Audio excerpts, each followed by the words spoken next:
At Iowa State, when they win 10 games, it's a celebration. I saw it, watched it, heard the roars in Orlando on Saturday as Mario Cristobal tried to put into words Miami's third disappointing loss in a month. At Arizona State, where they experienced an amazing season of emergence themselves before falling just short to Texas on Wednesday, they might just have a parade. Here at Miami, it's a little bit different. Here at Miami, the end of the season seems to always be met with panic and anger. The greatness of Cam Ward, which unquestionably elevated what would have been an average football team to 10 wins this year and on the cusp of an ACC championship, a berth in the college football playoff, very fairly raised everybody's expectations this year. Yours, mine, and everybody in between. The teams, the administration, the fan base, everybody's expectations were very fairly elevated. But when things fell apart down the stretch, it was like a balloon popped. And we suddenly forgot that this really was half of a football team this year with a defense not ready for prime time. Unfortunately, I might add, that was shaky as hell in pretty much every single ACC game in which it played. Okay. Miami, and I'll say this unfortunately and acknowledge that this is something that Mario Cristobal has to quickly figure out, does not yet have a complete roster. It's why they're working around the clock as we sit here tonight and meet again on this edition of CaneSport Live to fortify that roster through the transfer portal. It's not built to the point where everybody wants and needs to see it built. It's an ongoing process. I think if you had asked Mario Cristobal when he took this job 3+ years ago, he would have hoped that by now it would be totally built. But I think we learned loud and clear that it is not yet there, that there was a void of impact talent after maybe Cam Ward, Elijah Arroyo, who was unbelievable this year. Maybe you can include Jalen Rivers in that group, had a pretty good year on the O-line. But there were no difference makers on the defensive side of the ball. And Lance Guidry clearly struggled with this particular group of personnel. But Miami has won 10 games just one other time in the past 20 years, okay? So I think a question that we have to ask tonight is why, as a fan base, are we overcome by so much doom and gloom? We're going to talk about all of that and more tonight as we embark on this season finale of the People's Show, CaneSport Live. Hello again, everybody. I'm Gary Ferman, the publisher of CaneSport.com. We welcome you once again to your show, CaneSport Live, presented tonight by Caneswear, your top destination for Miami Hurricanes gear. This is your show. It'll be driven by your interaction. If you would like to come on the show, all you got to do is email us at canesport@yahoo.com. I will put that on the bottom of the screen for you. You send us an email, and we will shoot you the link to the studio, and we will bring you on the show in the order that you land in the studio. My cohort, Matt Shodell, is going to be joining me tonight. As usual, later in the show, we'll be joined by the voice of the fan, Bruce Warner, here in the Asylum. Before we get going, I got to tell you, I promised one of our listeners, you guys will recognize him, T-Dog, that I would come to tonight's show armed with a very healthy Moscow Mule flask, okay? And I just want to tell you, I've got it. Here it is. I've got the Moscow Mule on ice. I've got my 2001 Rose Bowl shot glass. How about that, huh? So I'm going to begin tonight's show with a shot. T-Dog, that's for you. And let's start the show tonight now by bringing in a guy that I think everybody needs a shot to listen to, but I expect him to have some pretty insightful things to say tonight, and that's Matt Shodell. And Matt, welcome back to CaneSport Live.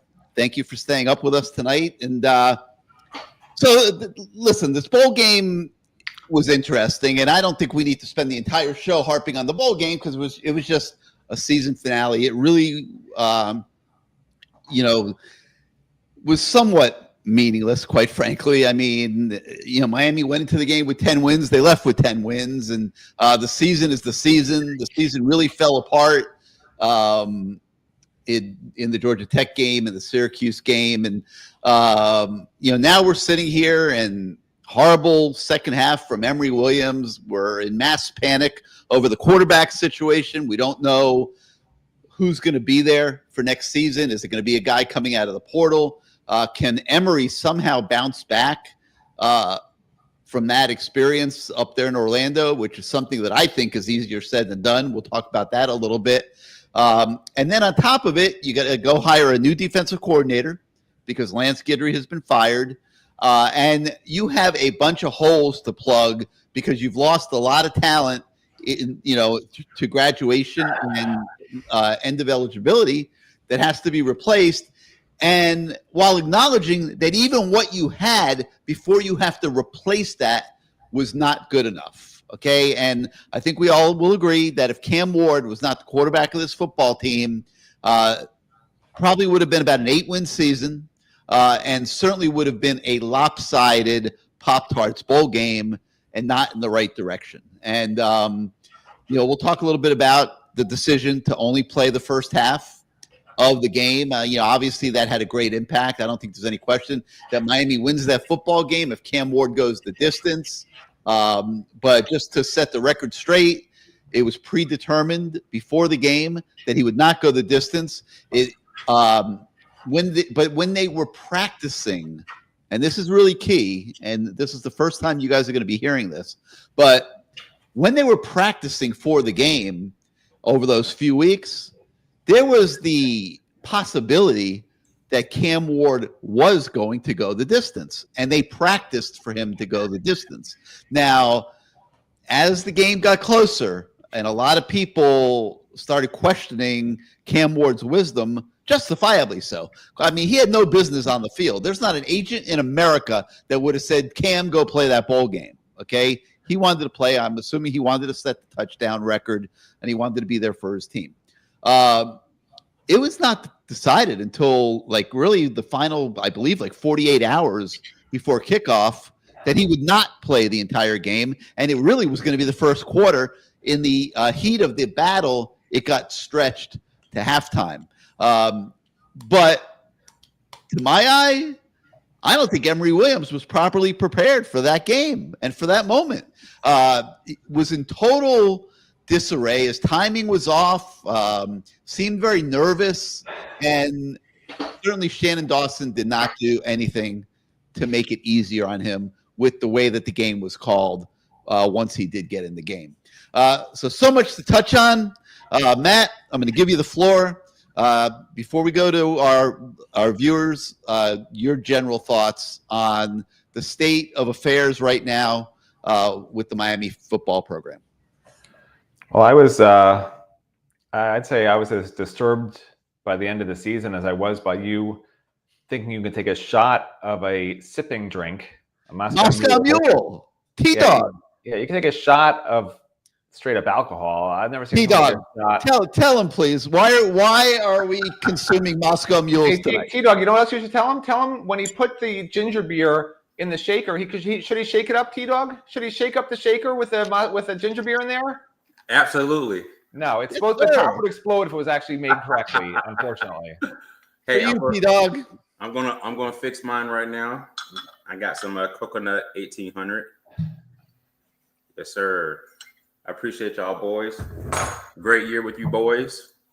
I want you to know that every morning I wake up looking forward to listening to y'all on YouTube. Seriously, I get dressed, do my regimen or whatever, listen to you, boys. So you have a great platform, a great product. I give you shit sometimes on the board, but y'all have a really, really, really good product. So happy New Year.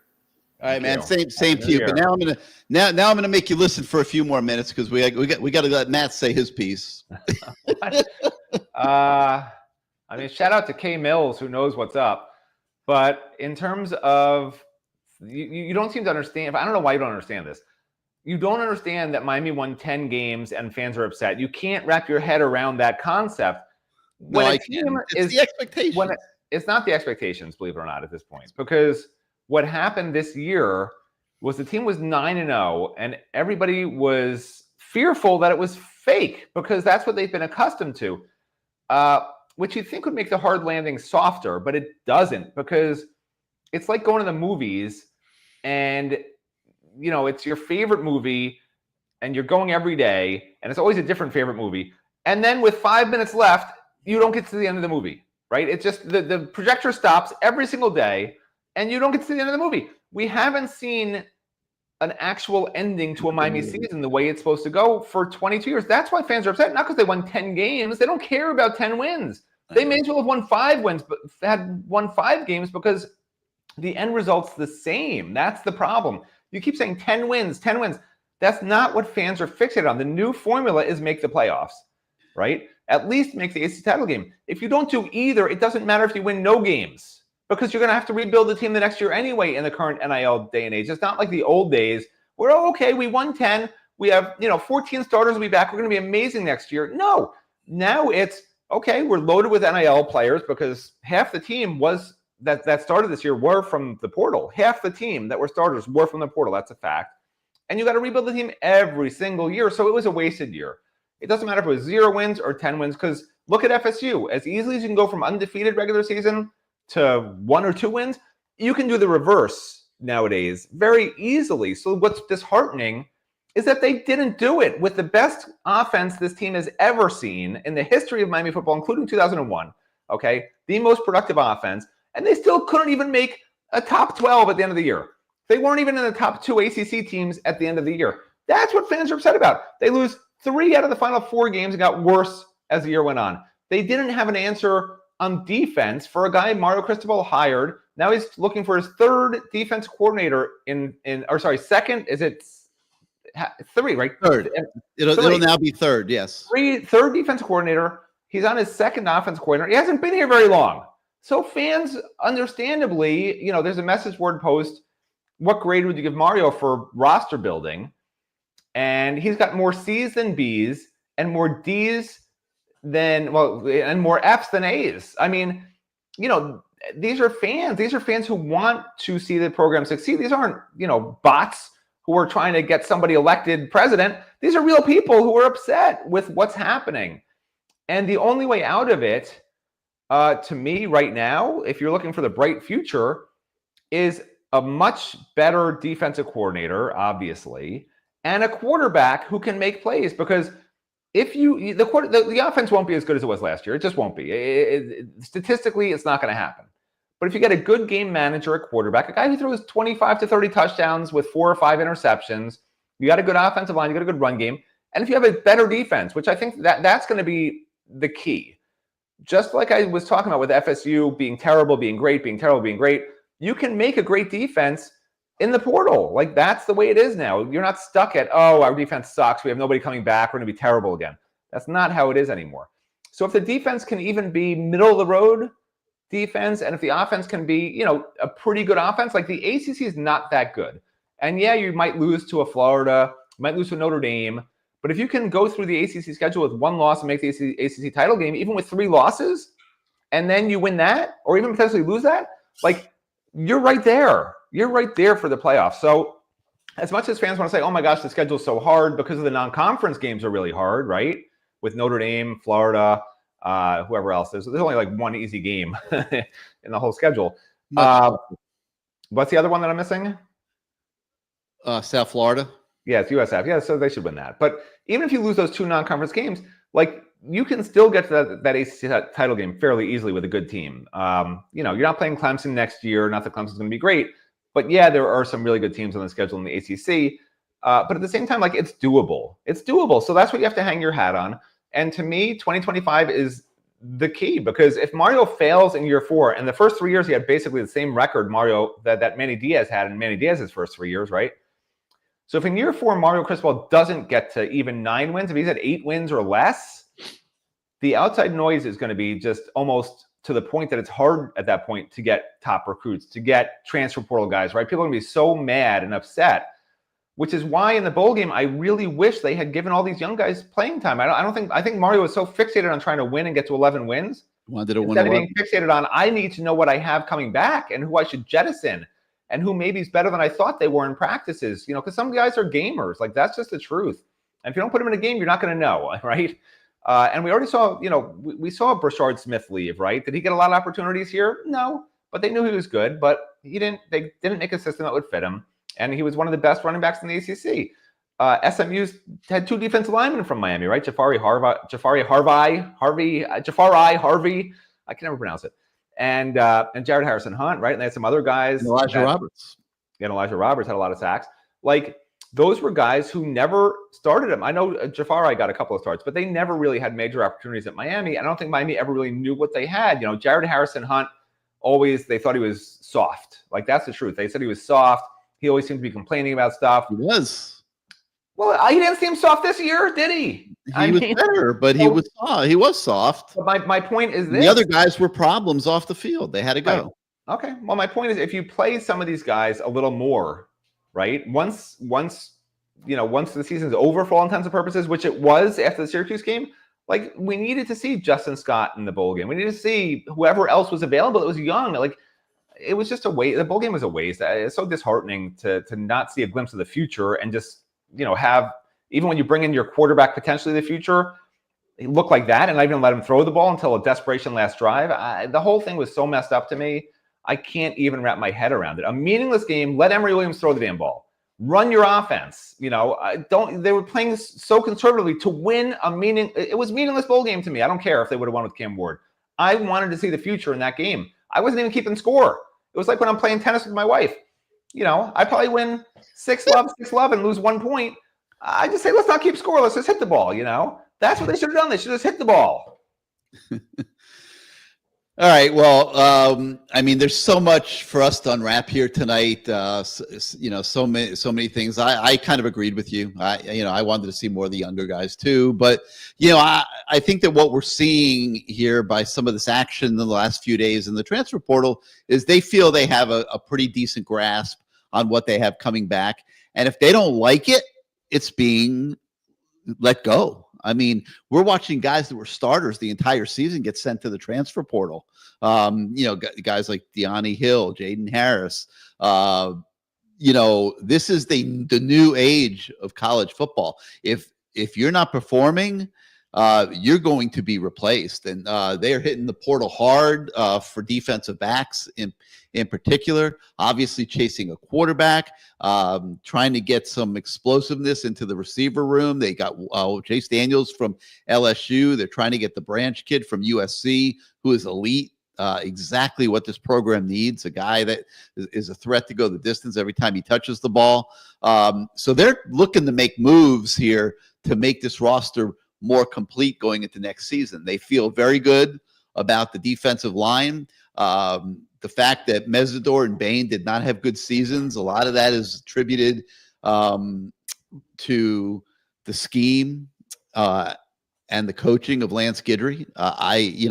Right or wrong, I'm just saying that we certainly felt that we saw significant regression on those guys that was inexplicable. And they were never really being utilized to fit their skill set, which is turn them loose, go after the quarterback, make disruptive plays. And the secondary was obviously in total disarray the whole year. As we watch these playoff games, I don't see secondaries with guys running around, waving their hands, wondering what they're supposed to be doing. These kids know their assignments. We're not seeing a ton of busts like what we saw from the Canes defense this year. The entire defensive side of the organization was a complete mess this season. They let down Mario Cristobal, who is not a defensive coach and will never proclaim himself to be a defensive coach, because now he's taking the animosity of the fan base because of it. They let down the best offense possibly to ever play at Miami, a generational quarterback who kept getting better and better as the season went on and had the toolbox to lead Miami deep into this playoff run. As we're watching these playoffs, we're not seeing too many offenses look as good as the Miami offense this year. Ohio State's got Jeremiah Smith going crazy. But Miami would have been very competitive, I believe, in these playoffs if the defense had just been average. So now you got a lot of rebuilding going on. But I don't see the panic inside the program that I'm sensing from the fan base. Okay, they have a plan. They've turned the page.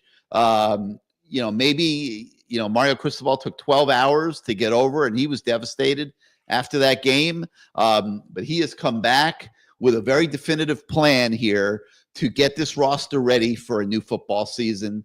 I'm going to be called a Mario apologist. I'm going to be called a blind Mario supporter. Fine, whatever. I get it.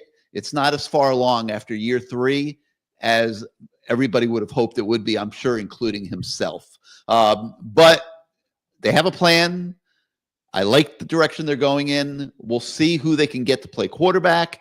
We'll see what they can finish off here in the portal. And then we could start thinking about what the prospects might be for 2025. So let's go out to you guys now. Want to hear what everybody has to say. Let's start out tonight. Why the hell not? Let's start out with our man, Greg. Greg, welcome back to CaneSport Live. Could hear you screaming in Orlando. I don't know if it was just in my head or whether you were actually in the stadium. But your thoughts for us tonight. Okay. How you doing? I don't know where to start. Okay, let's start with the quarterback situation. Mario Cristobal in the past has settled for mediocre quarterbacks. Anthony Brown for 2 years at Oregon, and he was poised to start this past year with Poffenbarger as his quarterback, or the stiff Emory Williams. Okay? Where are we going for a quarterback when teams like Georgia, after this abomination of an offense tonight, Alabama, Ohio State is probably going to be looking for a quarterback, and USC? Where are we getting a quarterback at this stage? Let's start with that one. Give me an answer. Well, I'll start. I think they're looking to see who ends up in the portal. I think that, all these teams that have been playing this week have 5-day windows after their games to go into the portal. When there's coaching changes, they have windows to go into the portal. And I think that they're not rushing because there's no reason to rush. There's nothing there to rush to. There was the one kid from Washington State that they took a shot at. He had other plans. And now I think they're surveying the landscape and weighing different options. Greg, the thing that you don't want to get into is a situation where you're overpaying for an average guy, which could easily happen with the way agents are today. And, we like to think Miami is in a great place NIL-wise, and it is. I mean, there is a very good NIL budget at Miami. But what's happened over the last couple of years is everybody now has a good NIL budget, and it's not unlimited. Like, you can't just go from 20 to 30 to $40 million budgets. They have to manage. They have to manage this almost like an NFL franchise manages a salary cap. And if that NFL franchise spends 10, 20, $30 million on a quarterback, they have less money for the rest of the team. So I think that they're evaluating right now what's out there. We've heard some scuttlebutt of some guys that might be going in the portal. The kid that ended the year as the starter at USC is one possibility. There's some others as well. There's talk about Carson Beck. There's talk about Quinn Ewers, who will command a big number if he ends up in the portal. Texas is not going to be able to keep both those quarterbacks. Okay, they're just not. One of them is going to have to go. I'm guessing that they're going to commit to Arch Manning, and Quinn Ewers is going to find that he's got about a 6th-round draft grade in the NFL, and he's going to need to come back to college. So, maybe they take a run at somebody like that. It's going to cost a lot of money. The other guy I mentioned won't be anywhere near as expensive, and there'll be more. But I think what you're going to see over the next few days is them continue to survey the landscape. Obviously, there's agents. All these kids have agents, and you can't tamper with kids, but that what doesn't stop their agents from reaching out. And Miami will be a popular destination for quarterbacks because of what Cam Ward did this year, because of the level of talent that is expected to be on the team going into next season. And we'll see what happens. I don't have a prediction, Matt. I assume you don't have one either. I mean, we do not know where it is going to land as we sit here right now. Oh, okay. Let's get. By the way, how are we going to get Branch to commit when we don't have a quarterback? How's that going to work? He may not commit until we do have a quarterback. He doesn't have to. But if somebody else gets a quarterback first, he'll probably commit there. Okay. Don't know, Greg.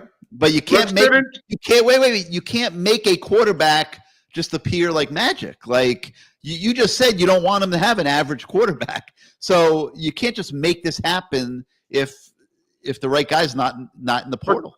But Carson Beck already declared for the NFL. So did Milroe. So did Cam Ward last year. Yeah. Okay. All right. Let's get off that. Okay. You're talking about roster building. From the 2022 class, out of the 15 players, we only have 5 left. From the 2023 class, this is only 2 years ago, out of the 25 players, we only have 14 left. What does that tell you? That Mario, does he know how to judge talent or what? He's such a great recruiter. He can bring them in, but they're not good. So who gives a crap if they have 4 stars or 5 stars? How is that possible? We could only have 14 out of 25 guys left. Matt, this is your expertise, man. Well, I have to talk to Greg. I don't think I had to converse. So what do you want to know, Greg? You want to know how many people are? No, he says it's 14 out of 25 left from the 23 recruiting class, which is fairly. I didn't do the first Mario class. I mean, I didn't do the math, but I can tell you generally that how it used to be is different than how it is now. So a few years ago, if you said, "Oh my gosh," half of a class you took 2 years ago is all gone, it would be a disaster. You can't really replace him in the portal back then, and it's hard to do and this and that.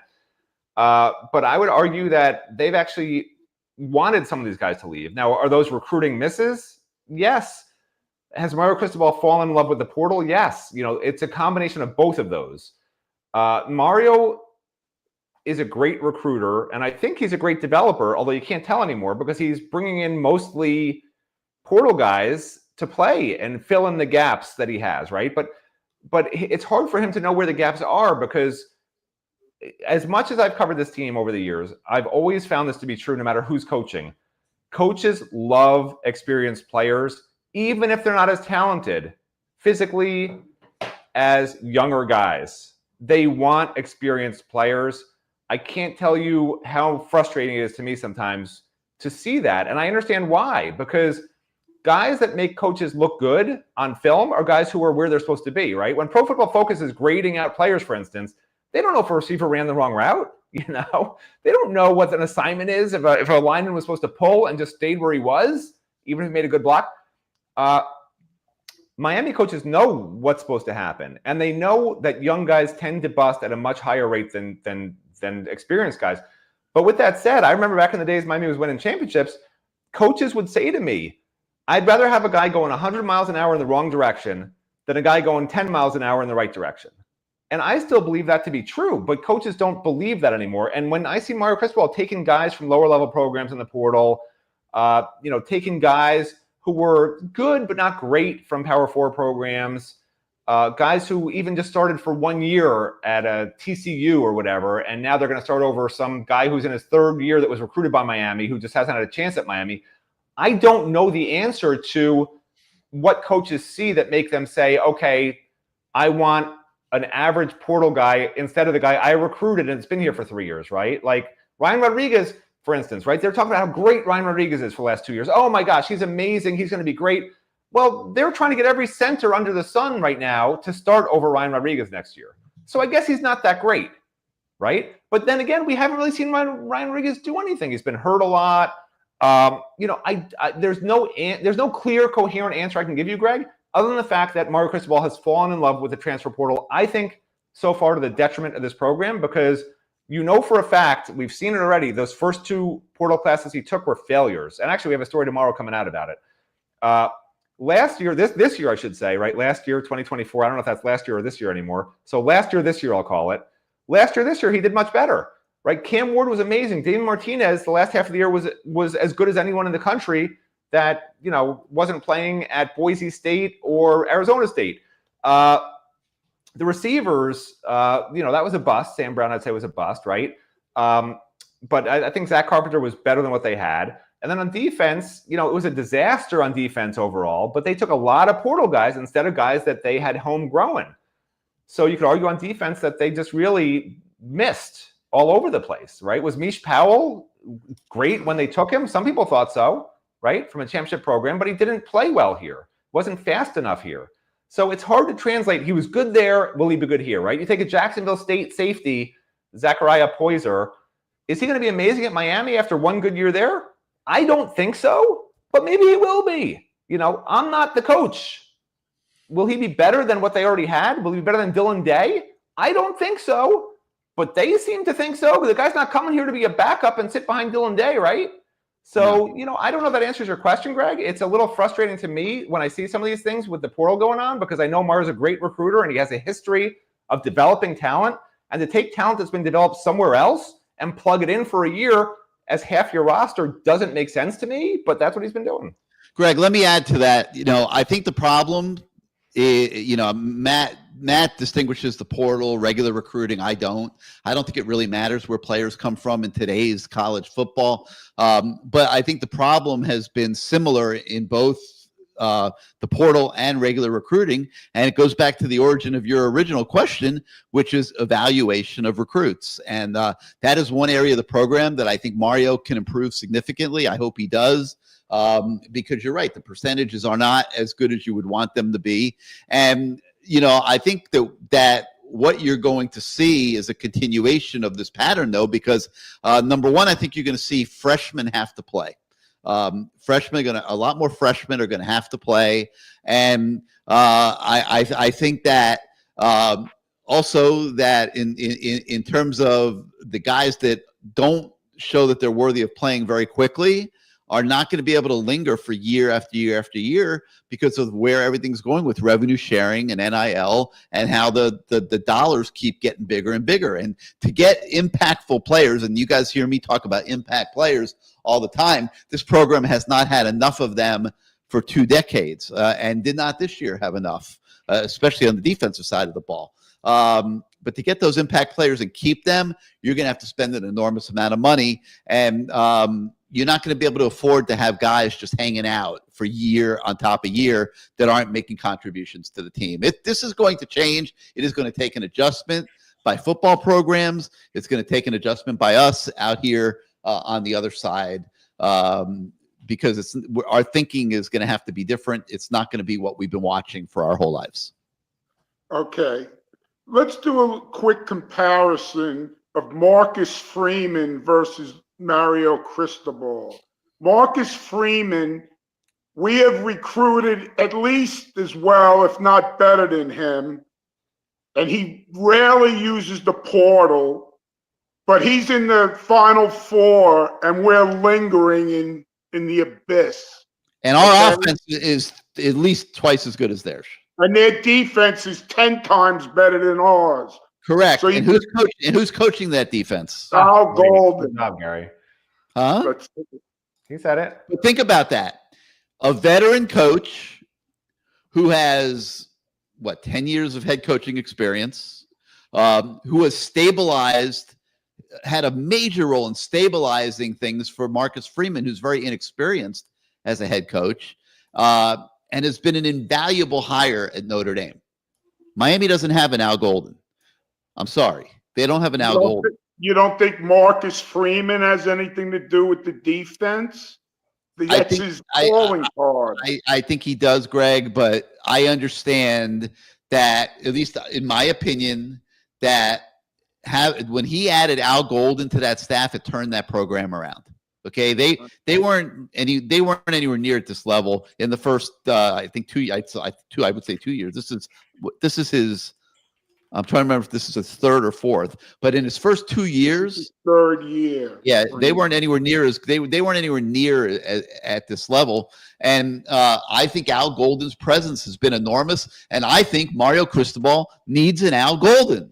I really do. He needs a coach like that who maybe has had head coaching experience, who brings a skill set to the table that is beyond just your run-of-the-mill coordinators, which is honestly what we've had here. And I think on top of that, he needs better recruiters, and he's trying to compensate for the whole thing himself. And he's as good a recruiting head coach as there is in the country. There's no doubt about it.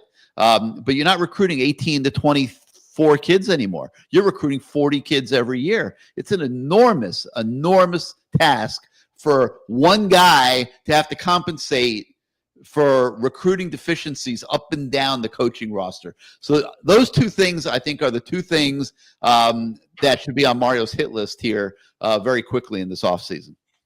Okay. My final thing, Matt. Yeah. Why are you so sure we're going to lose to Florida next year? Well, they brought in nothing in the portal yet. Why are they going to beat us? What did it? DJ Lagway had 12 touchdowns and 9 interceptions. He's not the next coming of Lamar Jackson, okay? So I don't see where they're going to beat us. I don't know where you're coming up with that. Yeah, but anyway, I used the word if. I said if, even if. I literally said even if Miami loses to Florida and Notre Dame, they can still win in the ACC, lose one game in the ACC, make the ACC title game, be in the playoffs. That's what I said. Even if. We don't even know who's going to be on the team next year. I didn't say when they lose to Florida. When they lose, if I said when they lose to Florida, I would understand where you're coming from. Okay. We didn't say that. We don't even know what this team's going to look like next year. My last quick point to Matt again. Matt, don't deny this. You said this year we should win 10 games, and next year we should compete for a national championship. Did you or did you not say that? Why would I deny that? Of course I said that. Oh, okay. All right. Thank you for your honesty. Not only have I said it, Greg, I said it multiple times, and now I'm taking it back. I am disavowing whoever said that. I don't know who said it. It looked like me, but it must not have been me who said that. It was somebody else. You'll flip-flop like Kamala Harris. Okay. Nice talking keep politics out. We have enough problems tonight. Keep politics out of it. I told you 2 weeks ago, Quinn Ewers is who we have to get. Yeah, you still believe it? And he's better than a 6th-round pick after that performance yesterday. Okay. See you later. It's going to be interesting to see if he ends up in the portal, number one. And if he does end up in the portal, does Miami make a run? Yeah. College football is all about who's got the biggest billionaire back in the program. Okay, goodbye. Didn't help Oregon yesterday. They got more money than anybody. It didn't help. Ohio State looks pretty good. Okay. See you later. They wouldn't look so good if Jeremiah Smith had come to the U like he should have. All right, Greg. Thank you, man. Trump. Hey, have a great off season. You too. We'll see you again in August. It was a pleasure, pleasure, G-Reg. Now that he's gone, I can actually say that I'm not retracting my statement. I don't want to say it to him and have his head explode. I'm not retracting my statement that they're going to compete for national title. Why should I retract it now? Let's see who they get. Like, it's not over. Fans are acting like it's over. They can never win next year.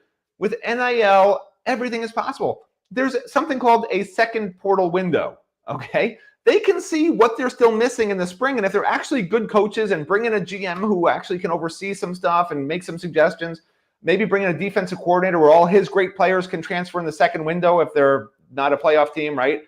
They can still compete to win a national championship next year. That means being in the playoffs, right? Being a top 12 team. They can still do that next year. I am not retracting my statement, Greg. I just said that so that you would not yell at me. I'm keeping my statement as is. I said 10 wins this year, which they did, and I'm compete for a national title next year, which they still may. As dubious as it may seem right now, nothing's ever as bad as it seems. Nothing's ever as good as it seems. I would say things seem pretty bad right now because of the way the year ended and because, there's just not a lot of optimism with how things have gone through the first 3 years. You never know. Things can turn around. Yeah, but if you get a quarterback, okay, you've got Jordan Lyle coming back, who they quietly think could be one of the greatest running backs in Miami history starting next year. Okay, you got Mark Fletcher coming back. You've got Elijah Lofton sitting over here on the side. That's an elite football player that if Shannon Dawson can figure out ways to scheme for him, could be a massive weapon in the offense next year. It has to be significantly more involved. They're going to try to pick up at least one tight end in the portal to complement Lofton. They're trying to improve the receiver position for obvious reasons. It's very, very light right now, but you feel like you have a very good offensive line coming back. They're not in a panic mode about the defensive line and linebackers. They feel Bain and Mesidor will be much better with a new coordinator next year. Popo Aguirre played some decent middle linebacker. They think he'll be better next year. Wesley Besaint is still back. Alderman is back at linebacker. And then they're just totally rebuilding the secondary with guys that they believe are better than what they were playing with this year. So there's not the mass panic within the walls that there is out here. But like Matt, I feel like they need a lot, okay? And they can't get enough players here in the next few weeks in this portal. I think they need help at every position. I hope they find it. But we can't really begin to predict what's going to happen next year right now because we do not have a clue who that quarterback is going to be. We don't have a clue what this football team really is going to look like coming out of spring practice. Well, what's interesting is and you actually brought this up and I totally agree with it. When we had one of our many conversations that you bother me with on a daily basis, you said that you don't think Miami's going to play it even close to the 85 limit because if you want to do a price per player and you want to max out each player's potential money, right? You want to pay as much as possible per player. To have an extra 20 players each making 50 to 100 grand, you're better off taking fewer players like at an NFL model, right? You don't need third teamers anymore, hypothetically. If you can have a really, really good two deep, like that's the way to win is a really, really good two deep. And hopefully no one gets hurt, I do think that's the way to max out your money. Yeah, these people are talking about 105-man rosters. No, are they out of their minds? I mean, maybe some of these teams that have unlimited budgets, and the SEC, the Big Ten, whatever, they'll carry 100 players. But you're talking about having to pay all those guys revenue sharing. You got to pay for their scholarships.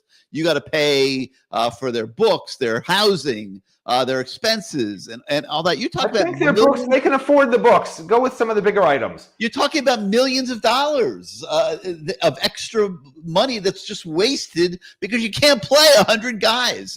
The whole concept's ridiculous. I don't think we'll see Miami go there. Why does what? Put Kane's Cats Heat up 305 on. I think he wants to yell at me, and then maybe I can leave the show after that. That'll be the end of me. Let him on.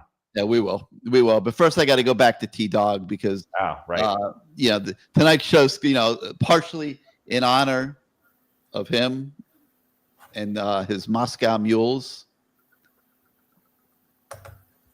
Thanks for participating, Matt. Loser. I mean, what do you want from me? Do you know how much I want to be completely wasted right now? To deal with Gary, listen, it's a live show. If we could edit it out, maybe I'd take a shot or two. I have a very low tolerance. You better be anyone who knows me. You gave me one earlier this year, so I digress. That was the one. I had to put up my signage again about the 5-star coaching, man, because look at all those 5-star players on UGA's team right now. And what do they look like today? Granted, they were missing a quarterback for sure. We know that. But still, shouldn't the backup be a 5-star as well, a 4-star? Like, don't they? He was. That kid, Exactly. that kid had a better resume in Georgia than Luke Nickel. So that's what I'm saying. So, bro, like at the end of the day, you have to have superior coaching, man, in this game because you're never going to get the best player every year. Like that's never going to happen. Like we need to let go of this 2001 fantasy. Like that's not coming back. That's an outlier. That's a unicorn. All right. You're going to get that once in a lifetime. So you can't depend on every year landing the best player at every position. That's not how it works. What you have to have is consistent, great coaching that will keep you in every game. That is what you need every year. That is sustainable. You can't sustain having the best talent every year. It's not going to happen, especially not with this money, because 1 year Ohio State might outbid you or UGA might outbid you. So then what? Now you don't have the best running back or the best quarterback or the best D lineman. But if you keep the brain trust right, if you keep that intact, you will compete in games. And this was what you saw today. That UGA got out freaking coached today, bro. It was ridiculous. There's no way with that raggedy ass Notre Dame offense, they should have won that game, bro. I'm sorry. Not in today's football. That shit looked like the 90s football. They basically ran the ball. He had 90 plus yards passing. I don't think Notre Dame's going to hold up against Penn State. I don't think they had. I think they're going to beat Penn State because I agree with y'all. Yeah, I agree with y'all. I think, well, Penn State's never been impressive offensively to me ever. And so I think Freeman, which he does get credit for that defense, Gary, because yes, I agree. They took it to another level with Golden, but his defense was solid before Golden even got there. And his special teams, which he is over, is elite. So I've been saying from day one, like you have to have a coach be elite in some type of coaching, either offensively, defensively, or special teams. He has to be elite in one of those things, or not elite, but at least very good in one of those things. He has to bring that to the table. You can't just keep relying on hiring somebody because guess what? When that guy is hot, another team is going to go grab him for the head coaching position. Now you're back to square one. You have to bring something to the table on game days other than just recruiting. Thoughts? Well, with the new system, every player is a free agent every year. So you're rebuilding your roster every single year, I mean, that's the real challenge. And Mario Cristobal has, and I don't know if this is to your point or not, but Mario Cristobal has tried to do everything himself. He's a micromanager, which Al Golden was. Certain coaches are just like that. They want to be on top of everything versus, hey, I'm going to trust this guy to do his job, because they probably have noticed in the past some guys haven't done their jobs, right? And then the head coach takes the blame for it. So being a micromanager in this era, in this day and age, like, good luck. It will kill you. There's too much to do. You're a babysitter for your team. You're bringing together a bunch of players from all over the country every single year with different backgrounds, different ways they were coached, and trying to meld them into your culture in 1 year, every single year starting over, right? It used to be you build the team culture, that the classes ahead of you teach you how it's done, right? That doesn't exist anymore. Every year is its own animal. So you got to deal with that. You got to deal with hiring new coaches, having coaches maybe leave, other teams trying to recruit your players, other parents complaining to you, why isn't my kid playing? My kid's going to leave. I mean, the amount of things that go into roster building now, like to even say that you have to recruit and develop, like it's almost antithetical, because once you develop them, they can just leave. You have to pay them more for developing them. Like, you basically are making them money to produce for a different team. That's essentially what it could become now. It's insanity.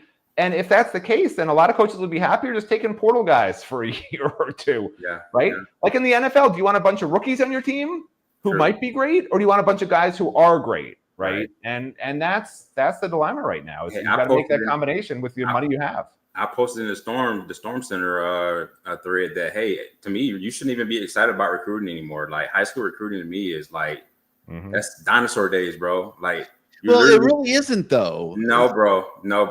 And I'm gonna tell you why, Gary. Because even if you land somebody great, he could dip, he could leave.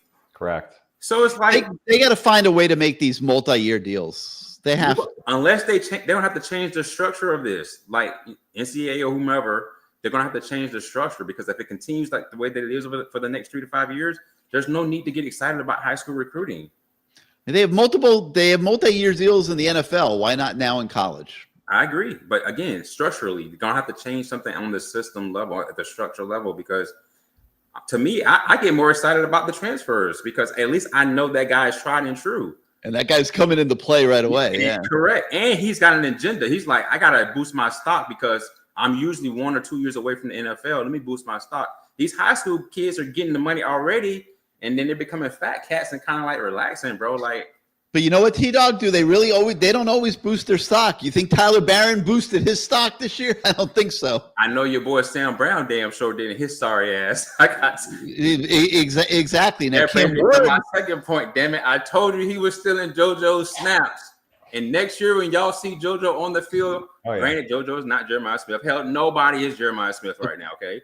But I'm telling you, he was stealing this kid's snaps, man. But in fairness, you're going to see JoJo with no Jacoby George, with no Restrepo. Okay. With no Cam Ward. No Horton. Yeah, JoJo's going to have to be the dude next year. But again, and that one play that I saw him, he did that against an upperclassman, by the way. Yeah. He beat him and he broke tackle from him and scored. I ain't seen Sam Brown do that one time. And he's an upperclassman. Like, come on, bro. Well, that's what I was saying before. They tend to play experienced players over inexperienced players to their own detriment sometimes. I agree with you 100%. Now, with that said, how much better would the offense have been with JoJo instead of Sam Brown? Either way, he's the 4th or 5th option in that offense, right? I'm just saying I think, I'm a visionary. I think long term. But what I'm saying, you would have been getting him ready for next year now.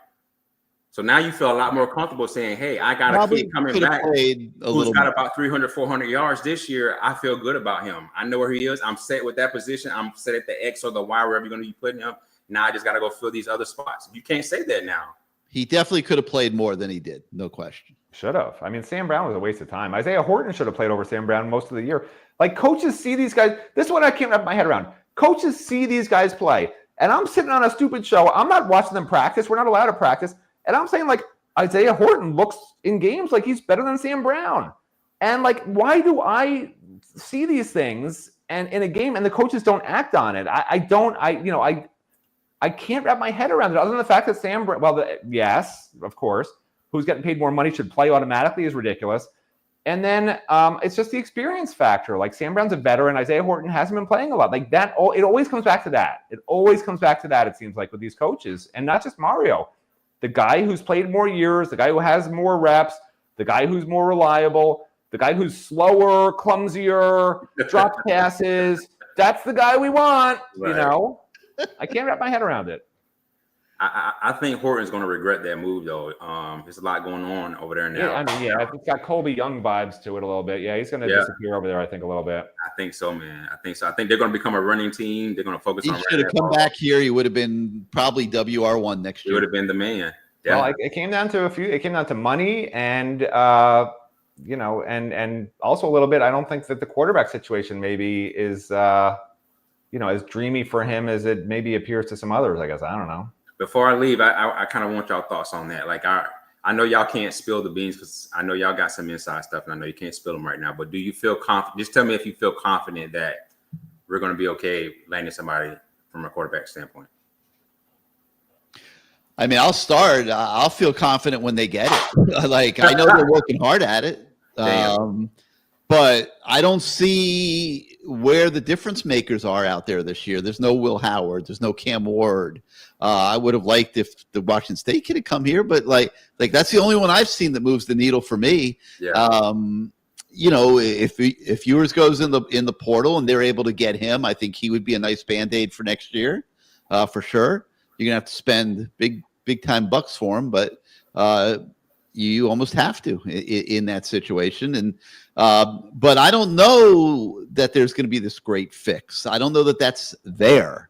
So the best thing they can do is make the rest of the offense as good as they can make it, and then find a guy that can manage the game. And I have not given up on Emory Williams in that regard. I get how bad he looked in that bowl game. I've seen him look a lot better. Granted, it's against our defense. I will put that asterisk on it.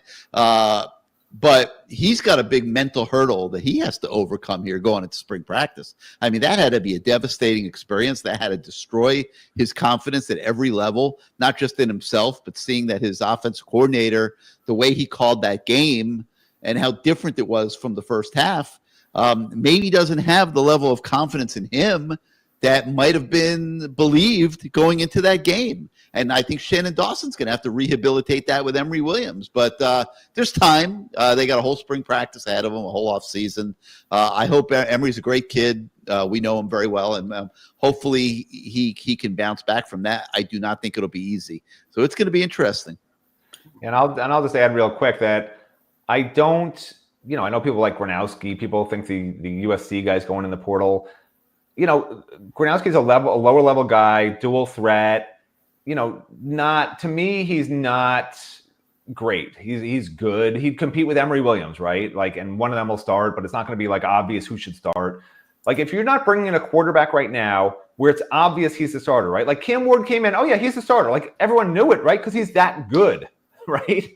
If they're not bringing in a guy in this portal window who's that good, and they're just bringing in a guy to compete with Emory Williams to start in spring practice, that's not for me, man. I don't want to spend $1.5 million because the market right now is ridiculous for a guy who's going to compete with Emory Williams.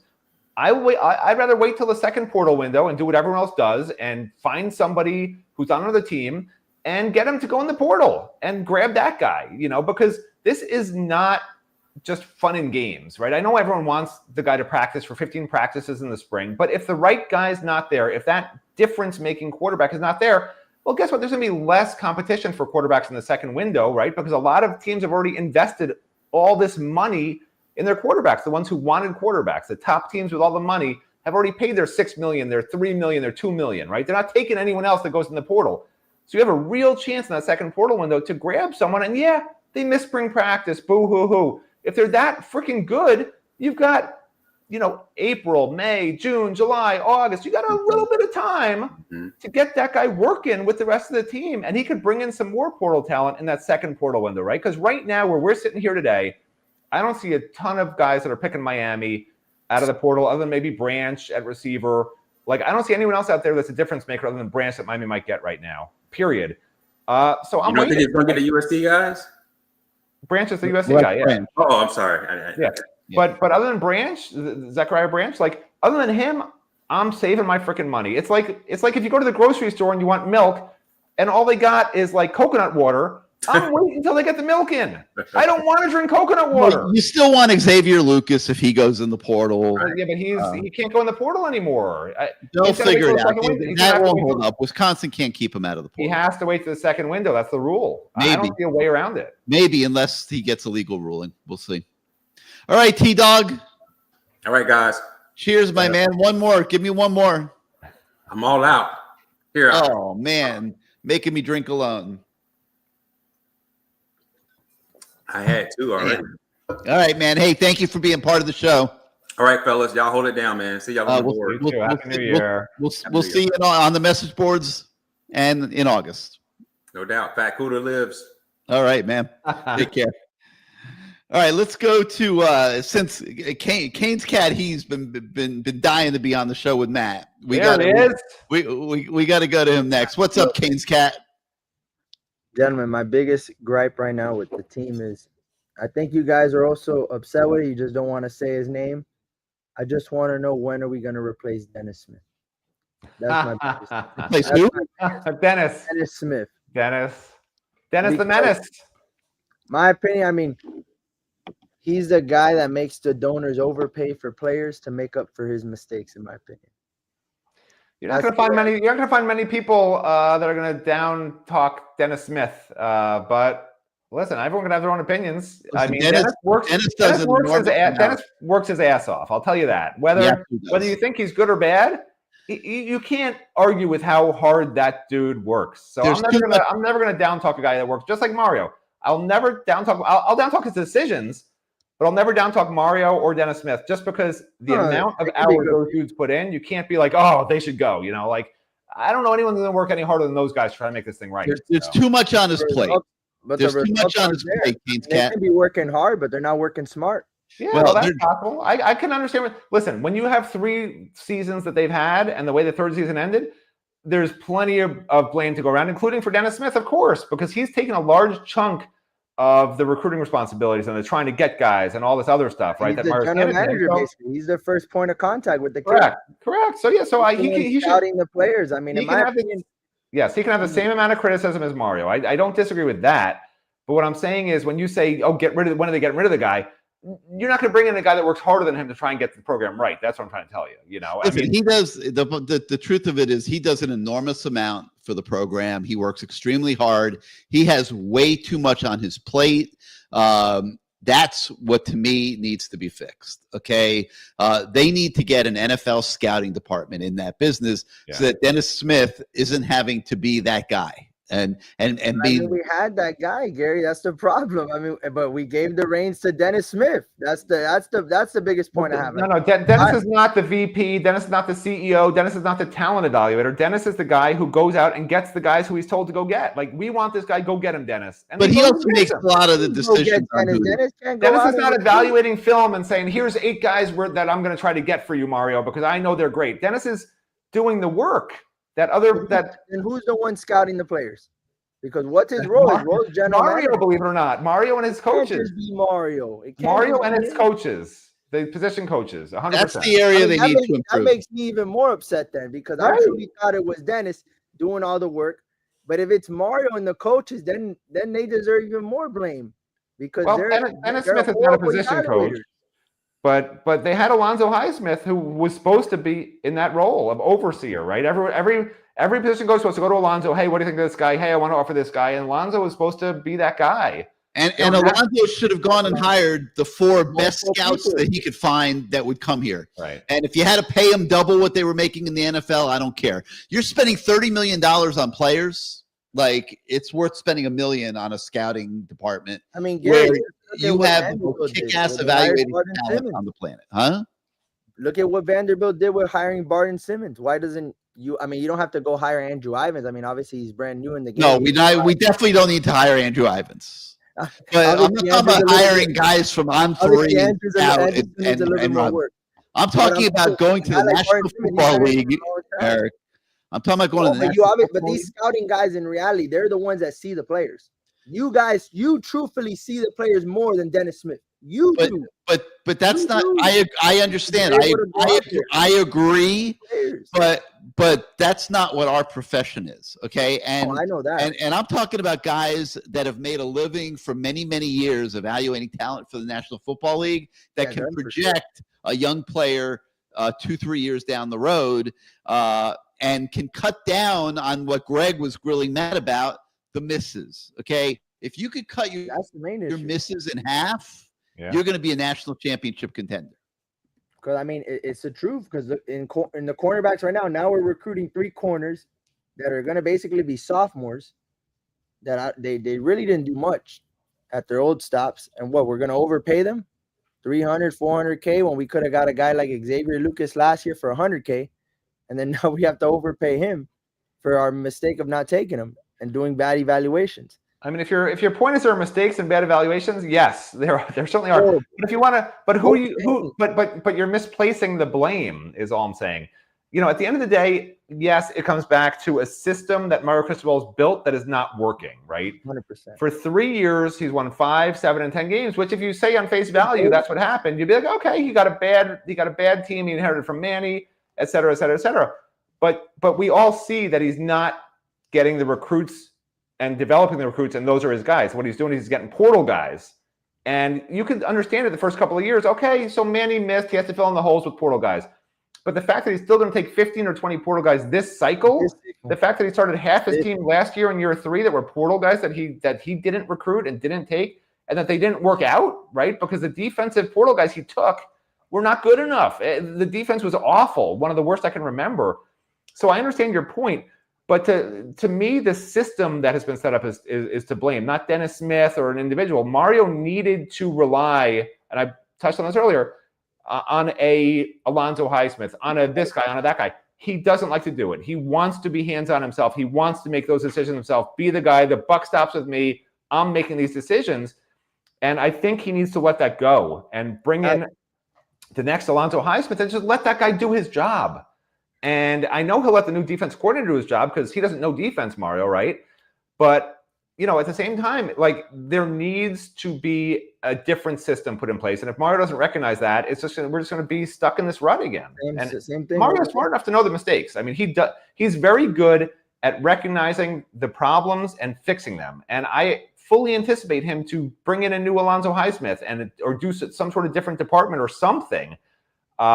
Do something differently, because he certainly will recognize that the way it's working right now, you keep doing the same thing over and over again, you're getting the same result, right? He has to do something different, period. I mean, a guy that I feel like they should be taking more of, like we lost an Isaiah Thomas today. That's his name, correct? Yeah. I mean, obviously he got injured his senior year, but before that he was a good player and a projectable player. I feel like we should be taking more guys like that. You take more chances on guys like that, and if they hit, they hit. Or worst case, like Matt says, they don't hit, you cut them. And then you don't have to overpay in the portal for some of these spots. You got to get out of this having to cut all these guys. Like, they're That's not the making new bad age. decisions. They're cutting who they need to cut. But you got to do a better job of evaluating talent, so you're not bringing guys in that you have to cut every year. No, but if you bring in 10 guys that are projectable and 3 hit, that's great. You just cut the other 7, especially at a spot like corner all the time, though.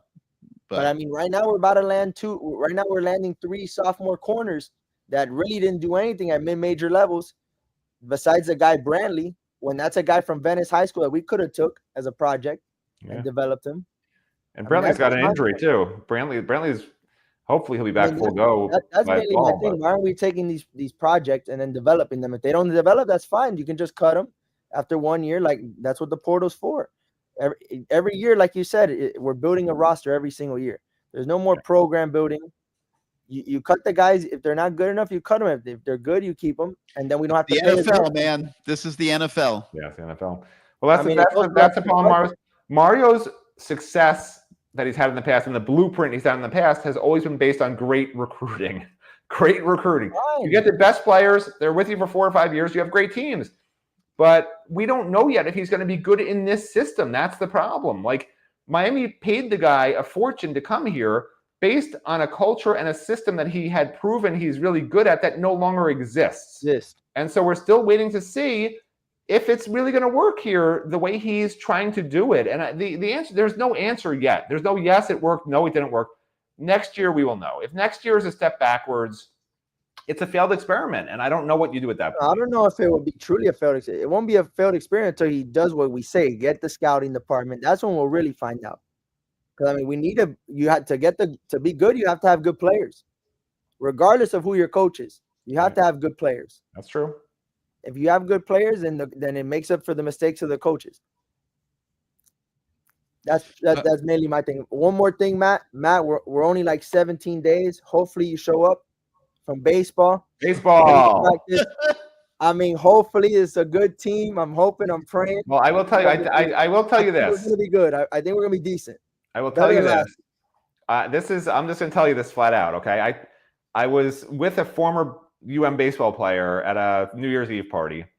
Yes, I actually go out once in a while. Gary lets me out very rarely.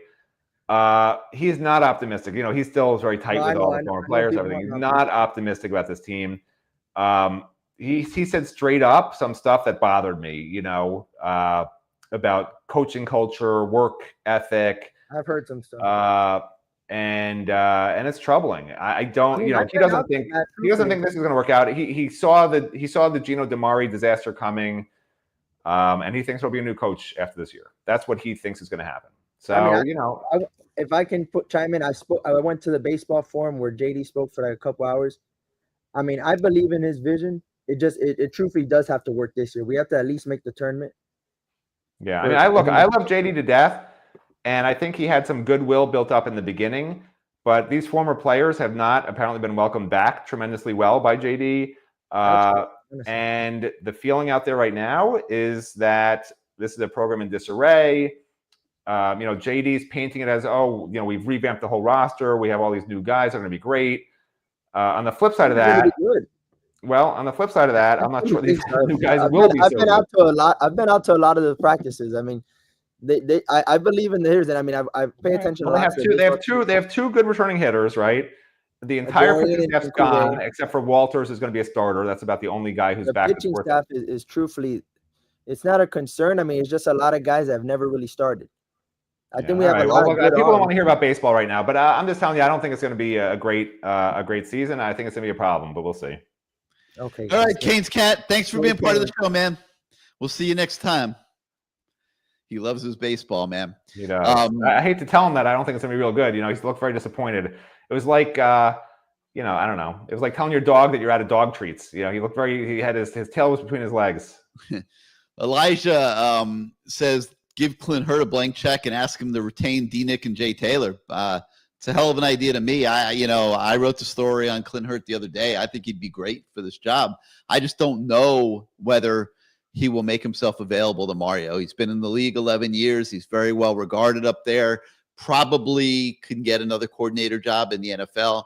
I don't know if he can be talked into coming back here, but obviously would be a great addition. And Matt, J. Crew, this is an interesting subject we haven't touched on yet tonight. Why did Mario allow all those guys to only play half of football? Should have told them either suit up for the entire game or don't suit up at all. Cam Ward has taken an enormous amount of criticism. He said all year long, very consistently, it was never about awards, but his only intention was to break the record. I don't think that is an unfair statement, which is given substantiation by the fact that he did come out of the game at halftime. I don't know that it's fair to call him a coward.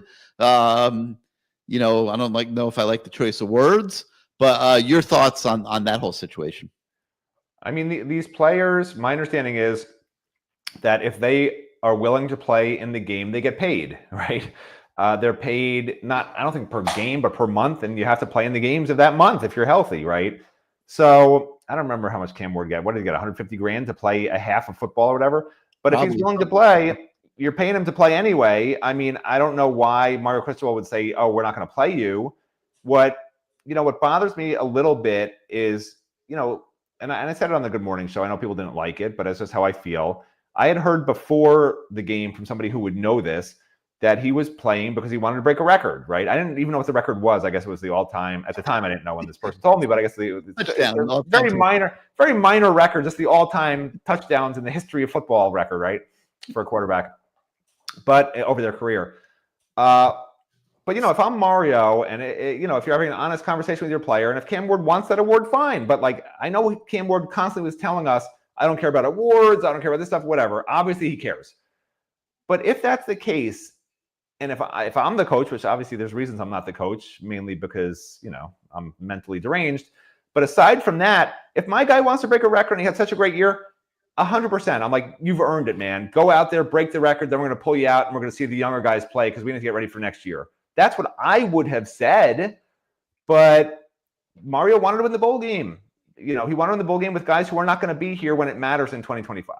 And he lost the bowl game. So not only did he not see the players he needed to see in 2025, but he lost. So it's like everything was bad. There was nothing good about the bowl game.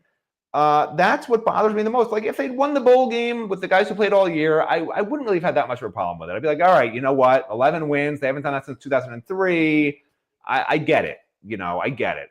Even if Cam Ward had gone out at halftime and they still won the game, I don't think there would have been the same outcry, right? We're like, okay, we got to see Emory Williams. Like, let's say Shamar Kirk miraculously caught the ball that stuck in his face. Let's say it just stuck in his face mask and stayed there, and he scored that touchdown. Miami wins the game, right? Because, Emory threw it high. Xavier Restrepo catches it. If that ball's caught, they win the game running the ball the last two drives, and everyone walks home happy or drives home happy or whatever the hell it is. That didn't happen. And because of that one Shamar Kirk play where the pass was a little bit high because Jalen Rivers' head was in the way, and then Emory threw it probably too hard, and Shamar couldn't get his hands up fast enough, whatever. Because of that one play, right, the entire Miami Nation is in disarray because if that ball had been caught, remember, the final drive isn't Emory Williams almost throwing 3 interceptions, throwing 2 almost interceptions, and throwing an actual 3rd interception. That final drive is just run the ball again. And we never would have seen Emory throw the ball poorly. And fans would be like, okay, you know what? They just wanted to win the game, and we'll see Emory, what he can do in the spring. And this never would even be a conversation. So the way it went down in that bowl game, because in fairness, they had run the ball 8 straight times. Because Cam Ward came out, because Shamar Kirk had a ball bounce off his head, because of those things, like that is why we're at the perception we're at. And I think that's why there's legitimate anger against Cam Ward, because they definitely win the game with Cam Ward in the game. Like they could not stop Cam Ward. Okay. So Cam Ward cost Mario Cristobal the bowl game that Mario Cristobal wanted. Cam Ward is the reason why Emory Williams looks so bad, right? Because at the end of the day, if Cam Ward had played, Emory wouldn't look so bad. He wouldn't have played. So there's multiple reasons why Cam Ward really screwed Mario and screwed Miami. And you know what? Mario probably deserves it because Mario agreed to this half-baked plan. I don't understand why. I guess because he wanted to win the bowl game. And the look after the game when Mario said he wouldn't talk about it. What would the score of that game have been? Discussions with Cam are private. I mean, the whole look of it was so bad. What would the score of that game been had Cam Ward not played the first half? Oh, if he had, they would have got killed, I think. Yeah, but we don't know because that's why Mario. We don't know because Emory. Here's the truth. Here's the truth. They didn't know Cam was playing half the game for quite a bit of the bowl practices. If Emory's taken every first team rep of every bowl team practice, if he's playing with a healthy Elijah Arroyo who got a little banged up for the entire first half, playing with Jacoby George the whole first half, playing with Damian Martinez the whole first half, right, who got banged up in the second half, like maybe the offense looks different. Maybe if he did that, they would have called actual real plays for him in the game instead of just the final drive of desperation stuff.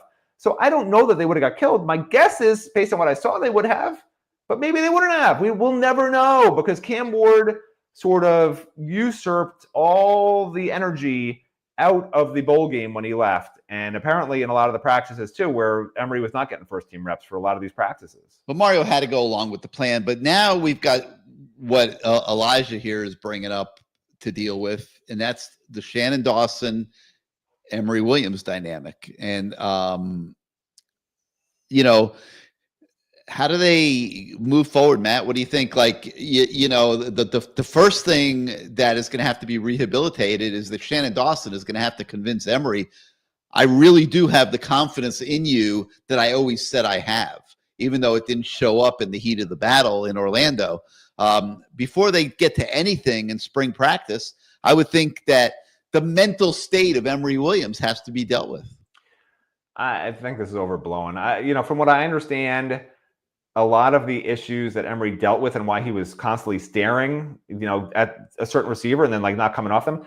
These receivers that they had in the game, a lot of second teamers at that point, right? Even some third teamers, they were not consistently running correct routes from what I was told. And, is that Shannon Dawson's fault or is that just sort of the fault of what happened with players opting out, at halftime or just not playing much in the second half that normally would be playing, right? No Xavier Restrepo, and some of these other guys who just weren't really playing that much in the second half anymore. So I don't know that there's anger between Emory Williams and Shannon Dawson. Emory Williams is not a guy who usually gets angry. He just, from what I understand, he just wants to get better and he just wants to do well and he's a pleaser. He's not one of these, fiery guys who's going to start screaming at Shannon Dawson in the meeting room, like, how you made me look so stupid, or something like that. Like, Emory just wants to get better. He's a hard worker. And Shannon Dawson, he's not like the previous offense coordinator who we will not name. He's much more level-headed. He's not yelling in the meeting rooms like happened previous to that. And he's a teacher. These coaches at the end of the day are teachers, right? And we've all had teachers. Some of them are real jerks. Most of them are pretty nice, right? And Shannon Dawson's a pretty nice teacher. And Emory is a pretty nice student. And I don't think there's anything to that there's bad blood between them now or anything like that. They both are pulling in the same direction is my understanding. And the question now is, will Emory be the starter or not? Because if he's not the starter coming out of spring ball, and if they seem pretty sure he's not going to be, I would not be at all surprised if he's gone, because all these quarterbacks, whether you people want to believe it or not, have other teams that want them. Even Emory right now, I'm sure, has other teams that would take him in a heartbeat. As a developmental guy, not to start right away, but as a guy who could start the next year or whatever it may be. So they need to keep Emory happy. They're not trying to make him mad or anything like that. It was just a bad situation on the bowl game. All right, Matt, we're going to let you go in a minute, but BK Hurricane has been waiting very patiently to join this fray. And BK, welcome back to CaneSport Live. What you got for us tonight? What's up, Gary? What's up, Matt? What's up? I don't know if you remember, but the last time we were on, I called Cam Ward the gift and the curse. I was right. Yeah, I remember that. I was 100% right. I don't know if you remember that, Gary. I called him a gift and a curse. I remember, and you were spot on. The gift was he gave us a decent season. He broke a lot of records. He Entertained the hell out of us. He entertained the hell out of the country. Yeah. Yep. He entertained the hell out of the country. But the curse was Cam Ward was the entire Miami Hurricanes 2024 football team. Yes. Period. That's it. Cam Ward covered up so many deficiencies and so many holes on this team. And there were times when they were trying to run the ball more when he switched to passing plays. Gift and a curse. And at Georgia Tech and at Syracuse, where you lost, you might have benefited from running the ball a little bit more. You might have, but then at the same time too, you look at Cam Ward, the coaches. I got to put that on the coaches. They pretty much gave him the autonomy to do that, and he did it. They had to, and he did it. If you're gonna go with him and bring him into this situation and make him the face of the team and the offense, and you were gonna have the success that he was having, you had to go all in, man. And live with the result. And live with the result. They went all in on Cam Ward, but the issue is, as we all know, was the defense. And I don't think anybody on that defensive staff is exempt from getting a pink slip. Whether it's Jason Taylor, D. Nick, the defensive line regressed, the linebackers regressed, the defensive backs were just horrible. So no one is safe. Like, Mario has to move fast now. He can't be the old Mario where he's going to take his time and pick the right guy. It hasn't worked. It's never worked. So he has to pick a guy, and that guy has to bring in his own coaching staff. No more, I'm going to hire the position coaches and then hire a defensive coordinator. It's not going to work. It's absolutely not going to work. And the one thing that I'm afraid of is that we're going to have an awesome defense next year, top 10, and our offense is also going to be exposed from what Cam Ward was hiding, that there was no wide receiver development on this team. None. There was not. There was no tight end development on this team. Outside of Arroyo and Cam McCormick, there was no one. We had Riley Williams was plenty good. Riley Williams, but he just didn't get a lot of opportunity. Williams should have been the second tight end, period. What about the Carver kid? What's going on with him? What is he just holding up a roster space? Yeah, I don't know for how much longer. There was no development across the board. People like to, I'm pretty sure we've all seen a Notre Dame game tonight.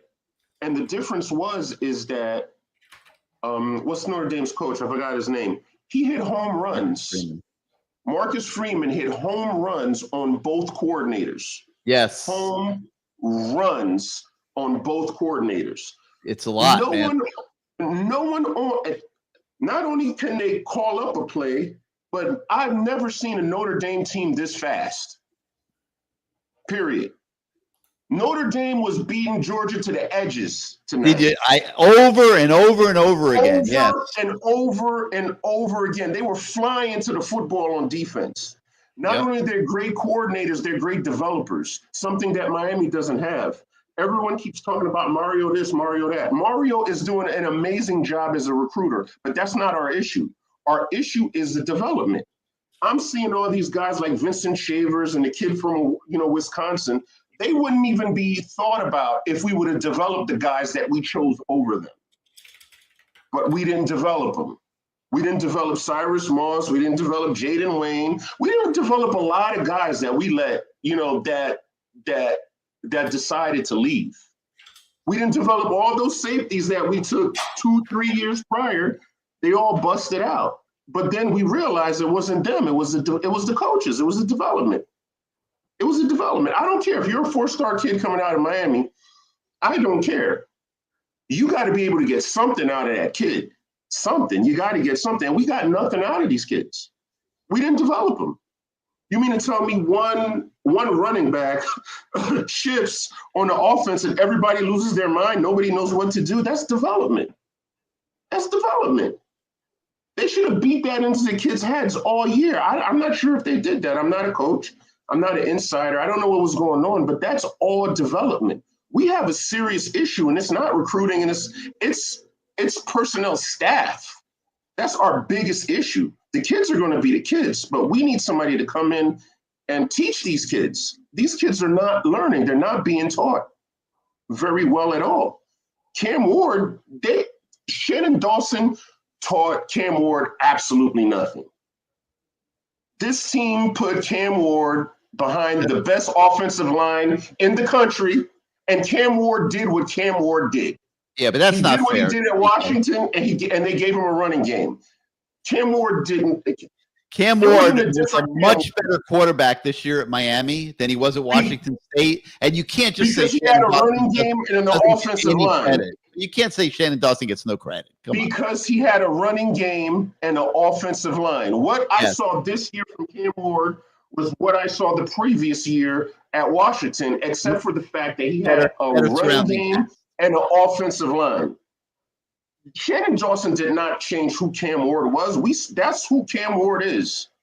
Cam Ward put up great numbers on a crappy team with a crappy offensive line, with a halfway decent running game at Washington. So now what you're going to put him against an NFL projected offensive line with NFL projected running backs, what do you think he's going to look like? You're going to see the true Cam Ward, and that's what we saw. We have a big issue with our coordinators and our coaching, a major issue.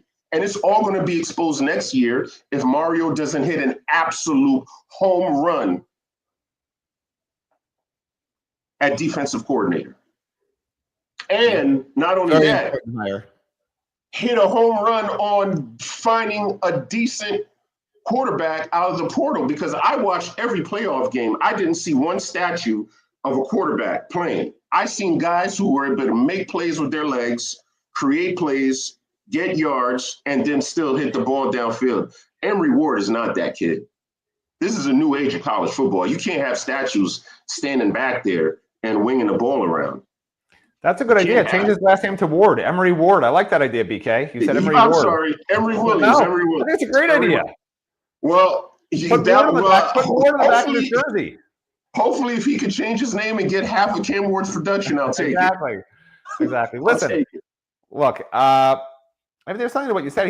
They do need to hire a great defense coordinator. The jury, to me, is still out a bit on Shannon Dawson. It's weird to say for the top offense in the country, but to me, it was Cam Ward's offense, I think is what you're basically saying. I don't agree with that at all. I think a stationary quarterback would not have made the plays Cam Ward made. I mean, think about all those highlight plays Cam Ward made when he'd roll out of the pocket and just the scramble drill, right? Which wasn't coached, by the way. They just said to the receiver, just try to find a spot in the zone while he's scrambling. Just try to get open. It was, backyard football. That's not running an offense. Now, Shannon Dawson had prior success at Houston. There's no doubt about it. But he had a guy named Toon who wound up an NFL quarterback with the Cardinals. He had the guy who's at Houston, right?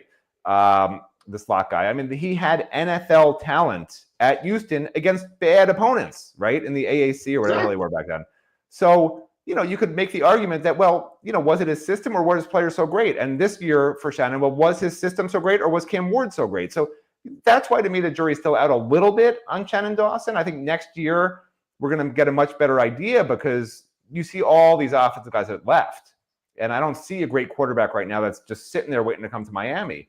So he's going to have to really work his magic next year. And I understand why you think the offense could be worse next year and the defense could be better, because the defense does have enough players. That's what's crazy. They had good players this year on defense. It wasn't the players. Like, to me, it wasn't the players. It was that Akeem Messidor didn't want to play defensive tackle. You know what? Should he have tried more and maybe tried to make something of it at tackle? Probably, but he was so much better at the end of the year. Ruben Bain was banged up most of the year, and however they kept using him was totally ineffective. The way that they were rushing him was totally ineffective. Dropping these guys into coverage, seeing Messidor in coverage is idiotic. Lining up a safety against a 4-4 receiver in coverage is idiotic. Like, just the stuff they did that created bust was dumb. The guys never seemed to understand where to be. But as actual athletes, as actual players, you can't tell me that Ruben Bain, Akeem Messidor, Simeon Barrow, Francisco Mauanoa, Wesley Bastainth, even Mish Powell and even maybe Daryl Porter. You can't tell me those guys are terrible athletes and terrible players because they'd all had previously good seasons. So, I think there's enough there, even though a lot of those guys are gone. There's enough on this team on defense to be a top half defense in the ACC, and maybe that's all you need next year to be a playoff team. Well, listen, you had a great formula at the beginning of the year. I mean, at the beginning of the show. We don't know what the other teams are going to look like. Everybody's saying, well, next year's going to be a tough schedule. Next year's going to be a tough schedule. Notre Dame is losing a quarterback. We don't know what we're going to look like. Right. Nobody knows what everybody's going to go into the ACC looking totally different. Syracuse, different. They need a quarterback. Like, everybody needs a quarterback. Everybody needs something. And that's why it's extremely important that we hit on D coordinator and get some teachers in here, because Mario is going to do what Mario does. He's going to recruit the best players in the country. He needs teachers to develop these kids. Mario can't do it all. I have no issue with Mario recruiting the entire country. None at all. He's going to get who he wants. But when they step foot in this program, we need somebody to rein these kids in, to sit them down, say, hey, this is what we're doing, to teach these kids. And that's where the deficiencies are, not in the recruiting. We'll get a top 10 recruiting class next year. I have all the faith in the world we're going to have a top 10 recruiting class next year. But how many of those kids are we going to put under the wing, like they like to say, and develop them? We don't have any developers on the staff. I mean, I didn't mean to go too long, but yeah, You're right. We got a bunch of guys we got to get on. I got to get Matt out of here. So thank you so much for being part of the show. Happy New Year's, Matt. Happy New Year's, Gary. Happy New Year. We'll see you on the message boards, and we'll see you again on this show in August. All right, I'll be ready. All right, Matt. Parting thoughts before we let you go and we bring in the voice of the fan, Bruce Warner. I'm just hoping that Greg will no longer be watching the show in August when we come back. Please, I don't ask for much. That's all I ask for. No Greg in August harassing me. And somehow Greg remembers every little thing I've said from the age of 8. He'll be like, when you were 12 years old, you told your English teacher that someday the Miami Hurricanes would win their 6th national title, and they only have 5. They only have 5. He's got one of those dry erase boards that is like a mouse pad. I'm telling you, he takes notes. No, but listen, I mean, I know I'm the eternal pessimist, right? Because as I always say, it's easier to be a pessimist and then be pleasantly surprised than to constantly think things are going to be great and they're terrible. That makes you very depressed. But I do, in my heart of hearts, I don't have a heart, but if I did have a heart, in my heart of hearts, I would believe that the defense will be a lot better next year and the offense will be worse. Like, that's what I believe. The question is, what degree are they going to be in that direction, right? Because if the defense can be quite a bit better and the offense is just a little bit worse, this is a playoff team. And for fans it doesn't have to be a lot worse. They have a lot of pieces back. And for fans to sit here and say that they know the answer right now and the team's not going to be a national title contender, not going to be in the playoffs, going to win 6-7 games, nobody knows right now. Nobody even knows what the final pickups are going to be. The second portal window hasn't even been close to opened yet. The spring practice hasn't begun yet. The Miami quarterback has not been hired yet, because that's what you do now. You hire a quarterback, right? You do the pay-for-play thing. By the way, they should go back and they should take away, they should reward Miami its past victories that were taken away, whatever bowl appearances were taken away, TV that was taken away, because pay-for-play is legal. Miami should sue the NCAA for having penalized them for pay-for-play. Miami was just ahead of the curve. Miami saw what was coming down the road. Pay-for-play was genius. The NCAA should have been like, oh my God, why don't we think of this, Miami? Pay-for-play. This is the system we need, because that's what we have now. And we don't know yet who Miami's paying to play next year. So until then, just be optimistic. All right, Matt. Well, thanks for being part of this show the entire year. And I'm sure we'll continue to see you on Good Morning CaneSport. Okay. For better or for worse, I know. For worse. All from right, your bye. standpoint. Matt doesn't like those 5:30 a.m. wake-up calls that I make him get. But now we're going to switch over to the voice of the fan, Bruce Warner. I know you've been storing up your thoughts on all these different subjects, so I'm just going to give you the floor for a moment, and then we're going to go back to our viewers. Put your mic on, Bruce. How about now? There you go. All right. So ask me some questions. An hour and 35 minutes I'm sitting here. You expect me to remember what everybody talked about? Just give us your general thoughts, and then it'll come to your head because we got other guys. I mean, if we're going to the bowl game and we're talking about Ward, I think the issue really for a lot of fans is they said he was playing. I never heard anything about half the game, a quarter of the game. So as far as I'm concerned, that was dead wrong. Because people pay thousands of dollars to go to Orlando, to get hotels, to buy tickets, bring their families, go out to restaurants, and expect this kid to play. And they show up and they got their pants pulled down at halftime. That's wrong. I don't care if you blame him, you blame Mario. I don't care who you blame. I don't care how much money he got. I'm looking at it from the fans' point of view. We got screwed. And then at the end of the game, he's like, why can't he go back and play the last series? We probably would have gotten a field goal and won the damn game. But to me, that was a fraud on the fans. That's how I look at it. They never should. Either you play. Somebody said either you play or you don't play. But don't do something like that. You know, you announce you're going to play. Everybody got excited for what? For half of a game? I mean, I don't know what your thoughts on my thoughts. No, I thought it was a bad look, and Mario got caught, and then he didn't handle it the best that he could after the game, and it became a whole national topic of conversation. Not to mention the fight on the sidelines, which wasn't good for anybody. Yeah, the fight on the sideline was a very bad deal too. I don't know what those two idiots were doing. Probably should have been broken up a little quicker than it was, quite frankly. But hey. Crap happens in the heat of the battle. Yeah, when I think about the Cam Ward thing, look, I think most of these people are right. Cam Ward was the team. Without him, who knows what would have happened. Look, he was spectacular in the Cal game in the second half. We lost 3. You could have lost 3 or 4 more. The defense was abysmal. And as I said, every week this season, how on earth does this defense practice against the most prolific offense in the nation and not get any better? What the hell are these coaches watching? Or these guys making plays in practice and they go to the game and they lay an egg? That can't be either. It's unbelievable if you look at it from that. Yeah, and that's why Lance Guidry got fired. All right, let's go to Schmira 55. Let's see what he's got to say. What's up, Schmira? Hey, what's up, Gary? How you doing? Doing good, man. What you got for us? Man, I haven't been on all year. I stayed up late handicapping some horses here. So let's go over to this debacle we have to talk about.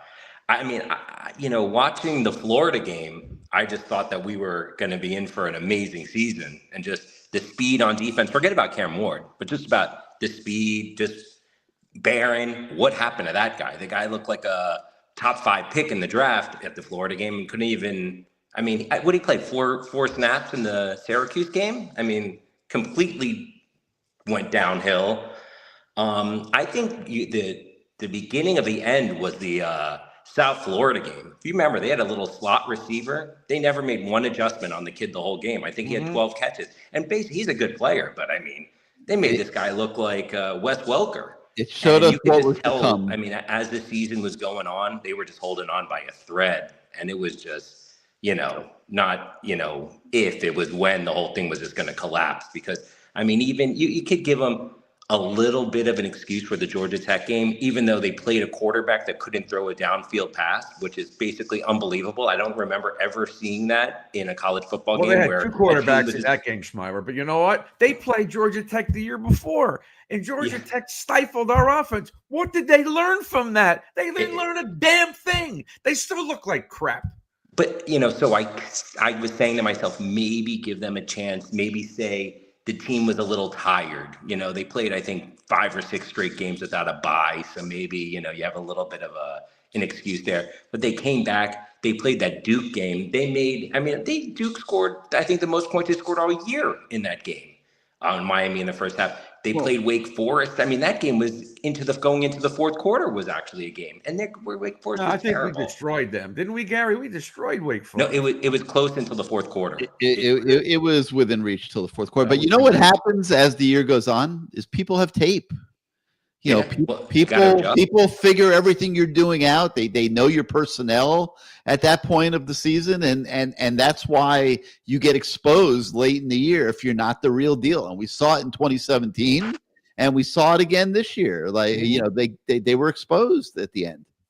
I mean, and you know, Matt had a decent point also, and I was listening earlier. I mean, in the bowl game, you go one or two ways. You either go all in, as Bruce mentioned, with Cam Ward going all the way. You have Marti, you know, everyone, you go all in, or you play the young kids. You don't do a mix, because now what do we got? You know, who knows? Who knows? I mean, but the young kids did play. I saw people say Justin Scott didn't play. He played. I saw him play. A lot of the kids played, but not so much in the first half. Not a ton of reps. Yeah. Right. I mean, I guess. I mean, and Emory Williams. You know, I don't know. I mean, what do you do? I mean, you can't. I don't know if you could go into next year with, you know, everything on the kid. I don't know. I mean, and no, I heard you guys like recently saying the defense is going to be so much better next year. I'm just kind of wondering. No, Matt said that. Are we wishfully hoping that it's going to be better, or is it just? Well, I think you got to hope that the new coordinator's got to get more out of Bain and Mesidor. Obviously, they've got to you know, get Justin Scott playing. And hope that he lives up to his billing. You know, some of these young defensive linemen have got to obviously develop. I still think they need to get some help in the portal up front. I hope they find it. They got the Blake kid. But, you know, but Gary knows this is true because he's known me for 35 years. I talk to all the former players constantly, and a lot of the D linemen I've been talking to, and they keep telling me the same thing. They're watching Miami play, and they're furious. They're stunting.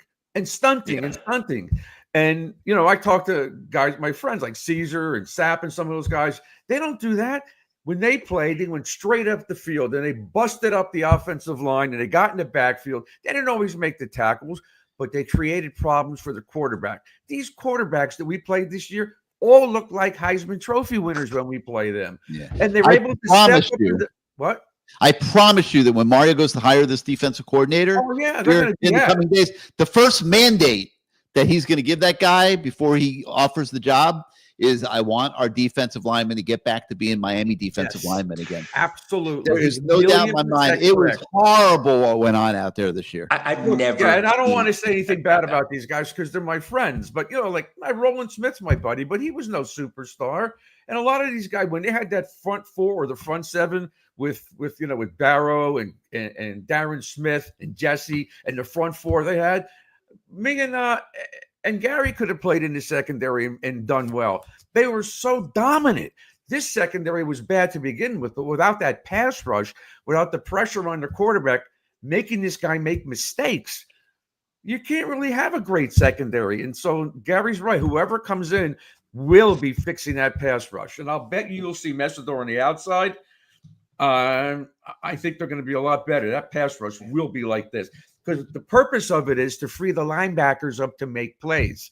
Our linebackers were taking bad angles, missing tackles constantly. Slow. And they were getting blocked. You don't get blocked when you have a front four that takes up the front five guys. They're free to roam around.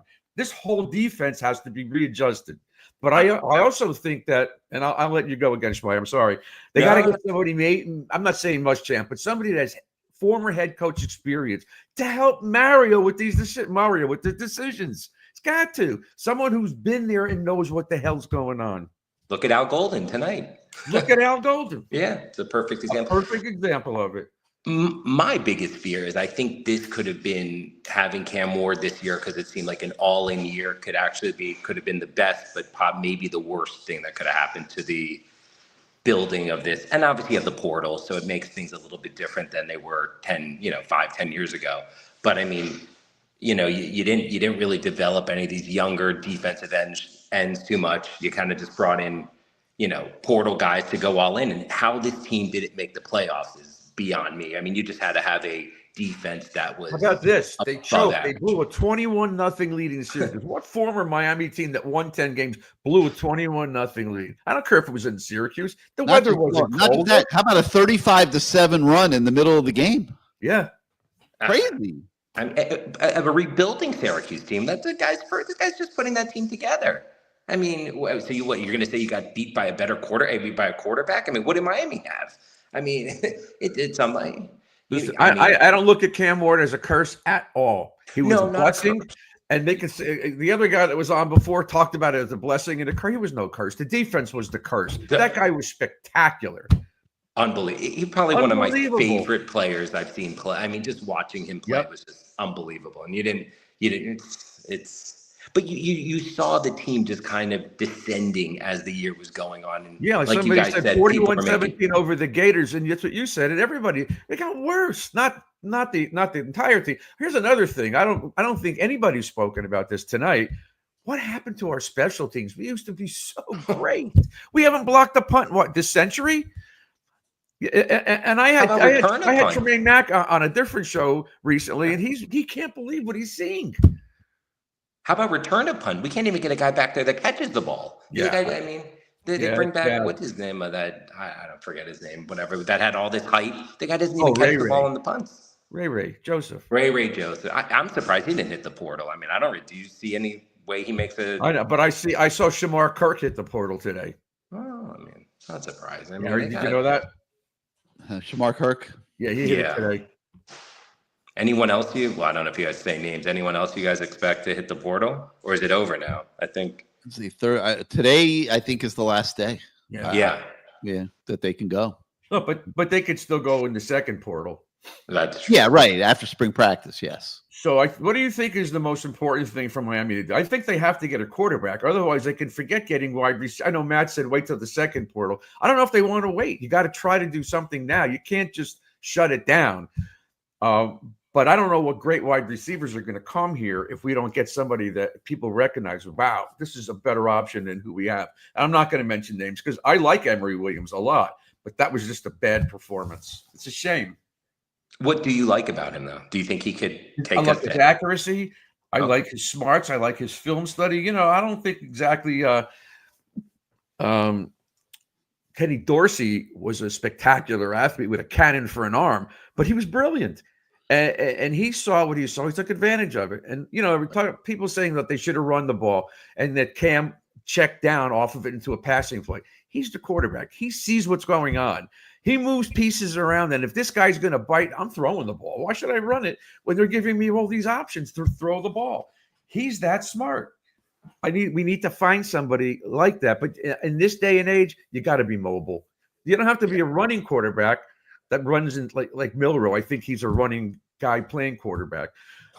But you got to be able to move. And I don't know if Williams could move. And Judd Anderson, he's even taller than – he's like, 6'7"? I don't know if he could move either. I mean, who knows? My gut tells me that Luke Nichols is probably going to get a shot at starting. I don't know if he's going to start. It'll depend what they find in the portal. Right. It depends on the portal. And if they get somebody in the portal, I agree with Matt. I think Emory Williams is gone. I don't think he's gone anymore. I would have said that before the bowl game. I don't think he's got any leverage right now to go anywhere, and I don't think anybody would want him. And I think he'd be risking his whole football career. Well, somebody may want him, but not necessarily in this division. You haven't heard from Jake Garcia since he left, have you? Yeah. I mean, I think he had a baby. Would he go down to the back conference? They got to be careful, man. They got to be careful. There's not going to be careful for everybody in the portal. All right, Shmira, any parting thoughts? Just disappointed, I feel like we have this same parting conversation for the last how many years we've been doing this? 15 maybe. I mean, maybe not as disappointing as other years, but this was the year. And you watch all these games all weekend. These teams aren't that great that they're, I watched that Georgia Notre Dame. I mean, they look good, but I mean, nothing, if our offense could not have lined up and played them. It's just disappointing. This was the year, the chips all in year, and we'll see. The portal always gives you opportunities. So I guess, we have next year. So I think the portal negates Mario's strength. I do too. Big time. The NIL stuff is really diminished his quality. But then again, we're not talking about the recruits. We're talking about coaching staff and lack of development and things like schemes. The scheme was horrible this year. I mean, you had Mish Powell covering wide receivers in the slot. Are you serious? But they did. You saw Messidor cover. You saw other guys backpedaling to cover.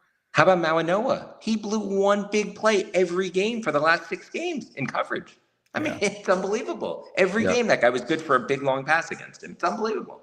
And that's because those coaches are taking advantage of our weakness, knowing we're not going to get to their quarterback. No adjustments, none. All right, Spyro, it's good to have you back on the show, man. All right, I'll catch up with you soon, Gary. Hope we'll see you more next season. Yep, kids are getting older. All right, man. All right, let's go. I know he's been waiting patiently. Let's go to Everything 305. What's up, Everything? How are you, man? He promised that he'd be on the video. I haven't seen him all year. Happy New Year to you guys. Happy New Year. Happy New Year. Just wanted to point out a few things. Number one, the biggest challenge he has is to find the right DC. I think, Gary, you had a nice column the other day on Clint. I don't know if it necessarily has to be him, but it has to be someone that is well versed and has had vast experiences. If you look what Al was able to do in getting a chance to go to the league and be a special teams coach, a linebackers coach, a co-DC, he had pretty good experiences. And sometimes, you got to grow as a teacher.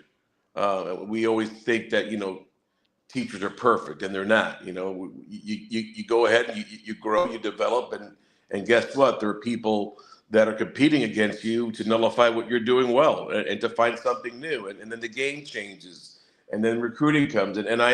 This thing is a constantly changing business. So I think what he was able to do at Notre Dame, it needs to be given some major some credit. But you also have to point out the situation that Marcus Freeman was able to inherit in Notre Dame. 9 years, Coach Kelly was there. They were very good in developing and recruiting the not only the front seven, but also their offensive line. Their trenches were very well coached, very well recruited. Marcus had a lot more to deal with coming in when he took over as the interim coach for the Fiesta Bowl than what Mario encountered here. You look at what Mario encountered when he went to Oregon, how bad that place was. And then Willie leaves, and look at how he developed them. It's quick. We live in this world that we forget. It's what's recent that matters, and has relevance and validity, and we forget the things that he has done. I'm not going to say that he's perfect, but I'm not going to go ahead and anoint Marcus Freeman if he happens to win a national championship this year. That's why he's a better coach. It's also everything else that needs to come about and come together. And what you inherit has a lot to do with your success when you're rebuilding a program. And we omit that from the conversation because it doesn't make any sense to do so, because the narrative is this guy can't coach. He should have let Iowa State score with 2 minutes to go. We continue to harp on everything, but we don't look at, when we make these comparisons, we don't look at the entire picture either, because there's a narrative to fill out. There's a point to win. There's an argument to win. So I want to make that point. Going forward, he's got to find someone similar to what Al has been able to provide Marcus. I'm going to talk about a guy that, Gary, you might not like this part of the conversation, but I'm going to bring his name up. He's currently the associate head coach at Ohio State. He was here for about 3 or 4 years. He's a guy that went from a GA at Bowling Green, and that's where our paths kind of crossed a little bit back in the day. But I'm telling you, you need someone similar to him who's had 7 years of the NFL, who understand what it's like to be a CEO, who's a great position coach in the secondary, and who can call a defense. I think he's someone that would really fit the bill. You need someone like that, somebody like Clint. But those guys need to be who did he say? Who did you say? Tim Walton. Oh, okay. Yeah, he was here. Yeah. But you need someone similar to that can focus on just doing exactly like what the guy at Ohio State has done the last 3 years with, revamping their defense. someone that, or like what Chip Kelly has done this year, or what Coach Gold has done the last few years. They focus on developing that side of the ball. They work with who they have, and they develop the kids. You can't have a guy that's doing this gig and not understanding that that's what his priority is. Mario, as the CEO and his staff, and Gary, that staff has to get better. His personnel department has to improve. It's been a failure. You can flat out say it. We haven't got enough, even though we got Cam Ward this year. But as a whole, that's the exception, not the rule. At the amount of talent he's brought in, that's got to get better. But that's what Mario's good at. He's got to have a guy that he can say, take care of the offense, you take care of the defense, and I go ahead and I run this program. What do you think he's doing? Dawson's not handling the defense, and Guidry's not doing the offense. I don't think you've had someone that has been able to. I don't think you've had someone that's been able to focus primarily on being a DC or an OC. I don't understand. I don't understand your point. They spend way too much time. If you'll let me finish, Bruce, they spend way too much time working on recruiting.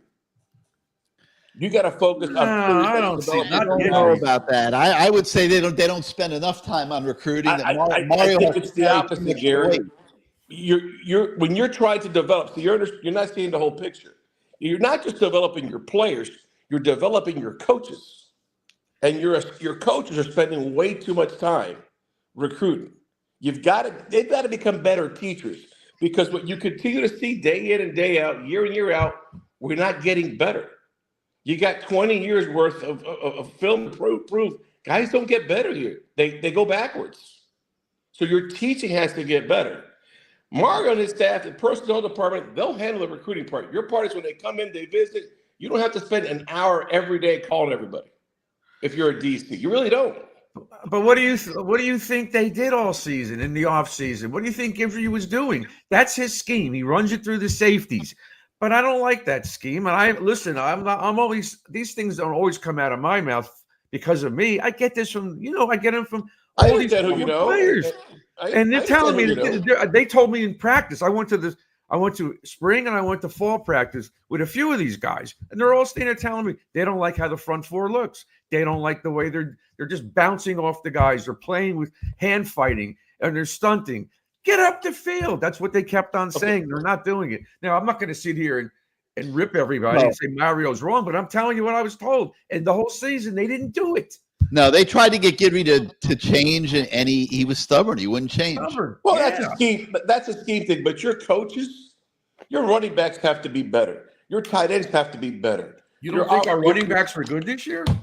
You've got to continue to focus on teaching, Bruce.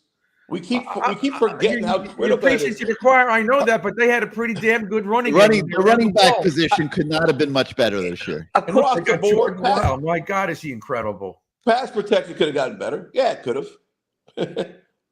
Everything could get better. You're missing the big point. The big point is the teaching component is lacking and consistency is lacking. And when you look at a guy like the coach who just left Wake Forest, those guys, for the last 10, 15 years he was there, you knew what you're getting into.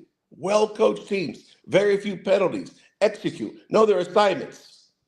We don't have that. We have a ton of talent. We've had a ton of talent, or we think we have talent, and then they don't put things together somehow.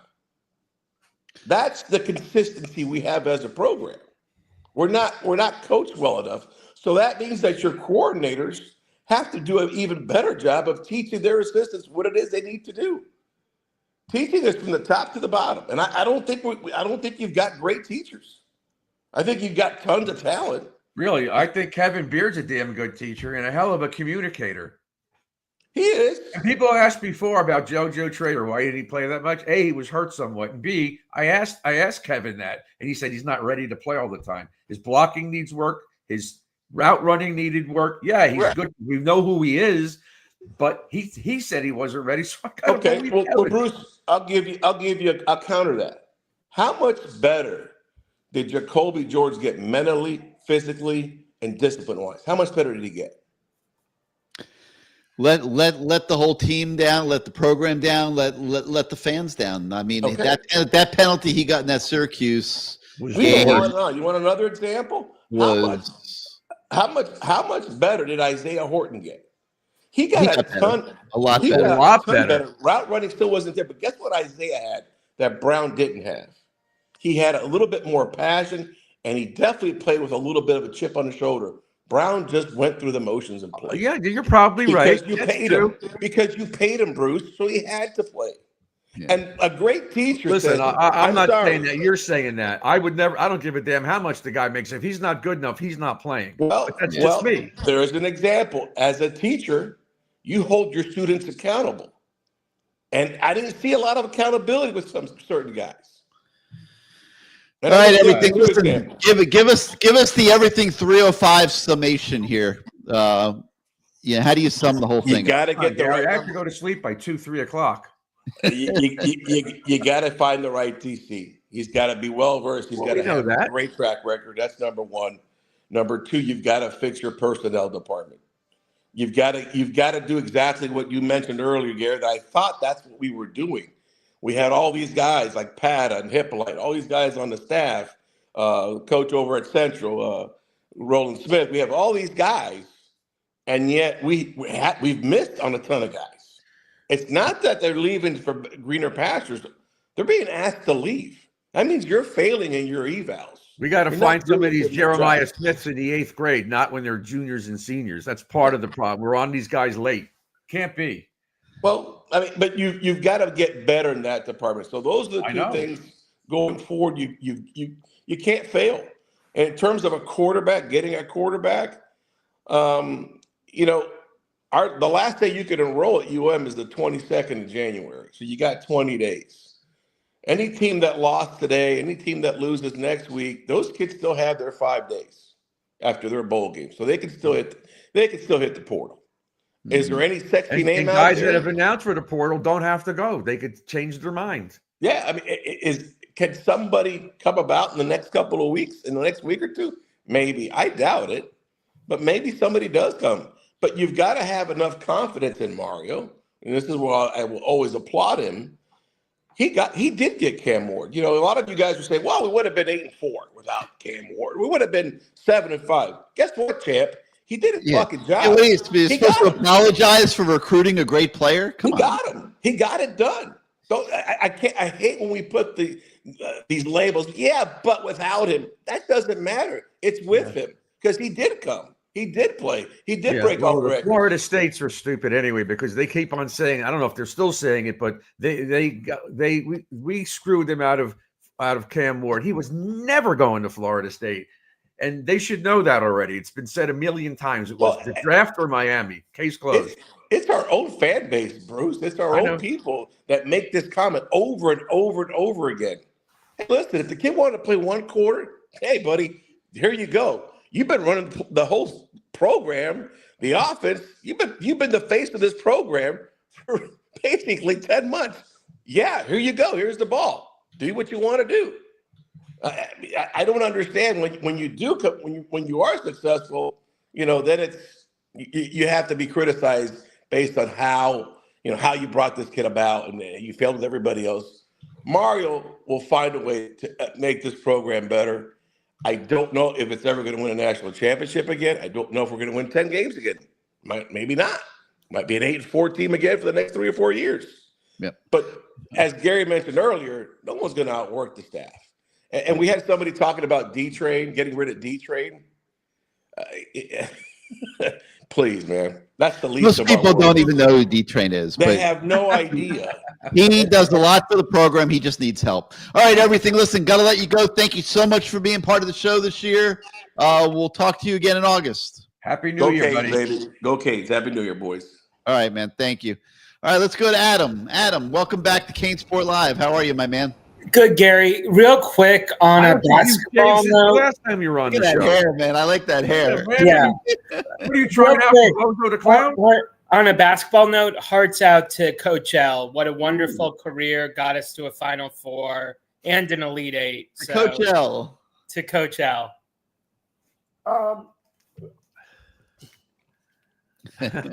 Real quick. What is the timeline for a DC hire? Is this going to go a couple months or is Better not.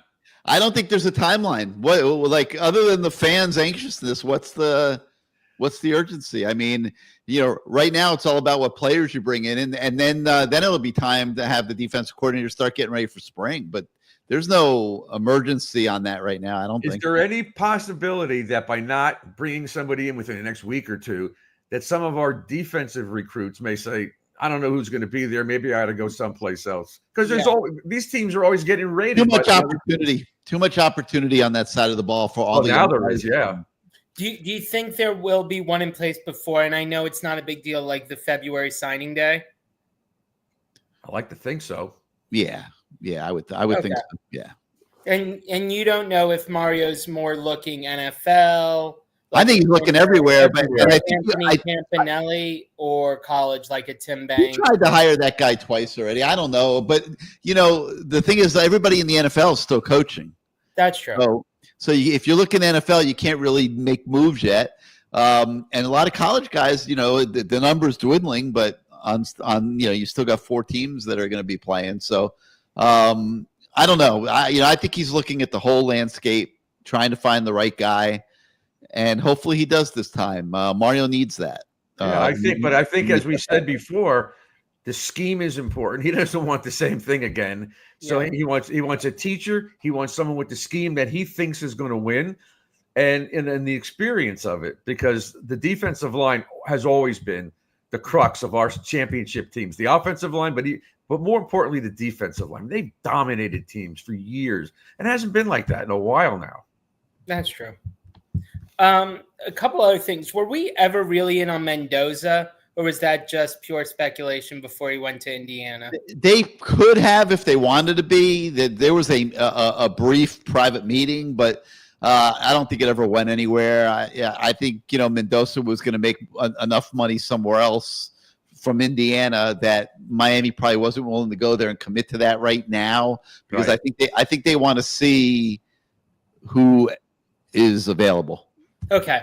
But you do see them bringing in a transfer quarterback and not rolling with Emory and the 100%. I don't know if Emory will beat that guy out, but they will. I think they will 100% get a quarterback in the portal before they're done here.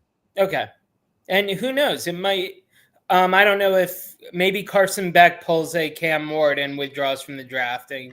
Wouldn't shock me. I didn't think he was so good this year. I really didn't. Did he sign with an agent yet or no? I don't think so. Not an NFL Milroe either. No. I think Milroe could come back to maybe not to Bama. Milroe declared for the NFL today. But that doesn't mean anything. You're correct, right? It doesn't. Yeah. Okay. That's what Ward was saying. He was going. I don't think Milroe's ready. He needs another year like Cam did. Yes, he does.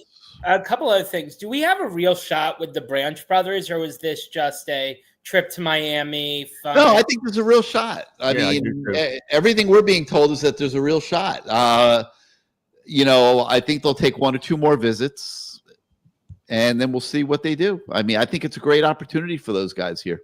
Okay. Branch would be the focal point of the receivers thing. I mean, he's amazing. And his brother could be a starting safety. He'll be more developmental. Yeah. Well, he'll be in the rotation with Poyer and he could. Saquon and. But the receiving branch, Zechariah, is an elite dude. If he's used properly, that guy is an elite dude. And a couple other things. One, I think I saw from Pete Nakos. Are we in on Davis, or is he all UW? Takaro Davis, the cornerback out of Arizona. He's there. We don't really have a feel for how seriously he's considering coming to Miami. I mean, we haven't seen anything to make us think yes. But are we in on any other DBs or cornerbacks specifically? Well, Xavier Lucas. Yeah, Xavier Lucas. If he ends up in the portal, he's an American Heritage kid, probably would be in the picture here. Okay, but no one out. Not sure about others right now. And the final thing for quarterbacks, are we in on that kid from South Dakota State, Gronkowski? I think he's one of several they're looking. Yes, one of several they're looking at. Whether he ends up actually visiting, we don't know yet. And I mean, I would like Devin Brown, but he's such an unknown from Ohio State. And you could end up with another Tate Martell. Big unknown. Yeah. Anyway, What happened to the other kid from Ohio State, Gary? The left-handed quarterback. Aaron Nolan went to South Carolina. Oh, he did? Okay.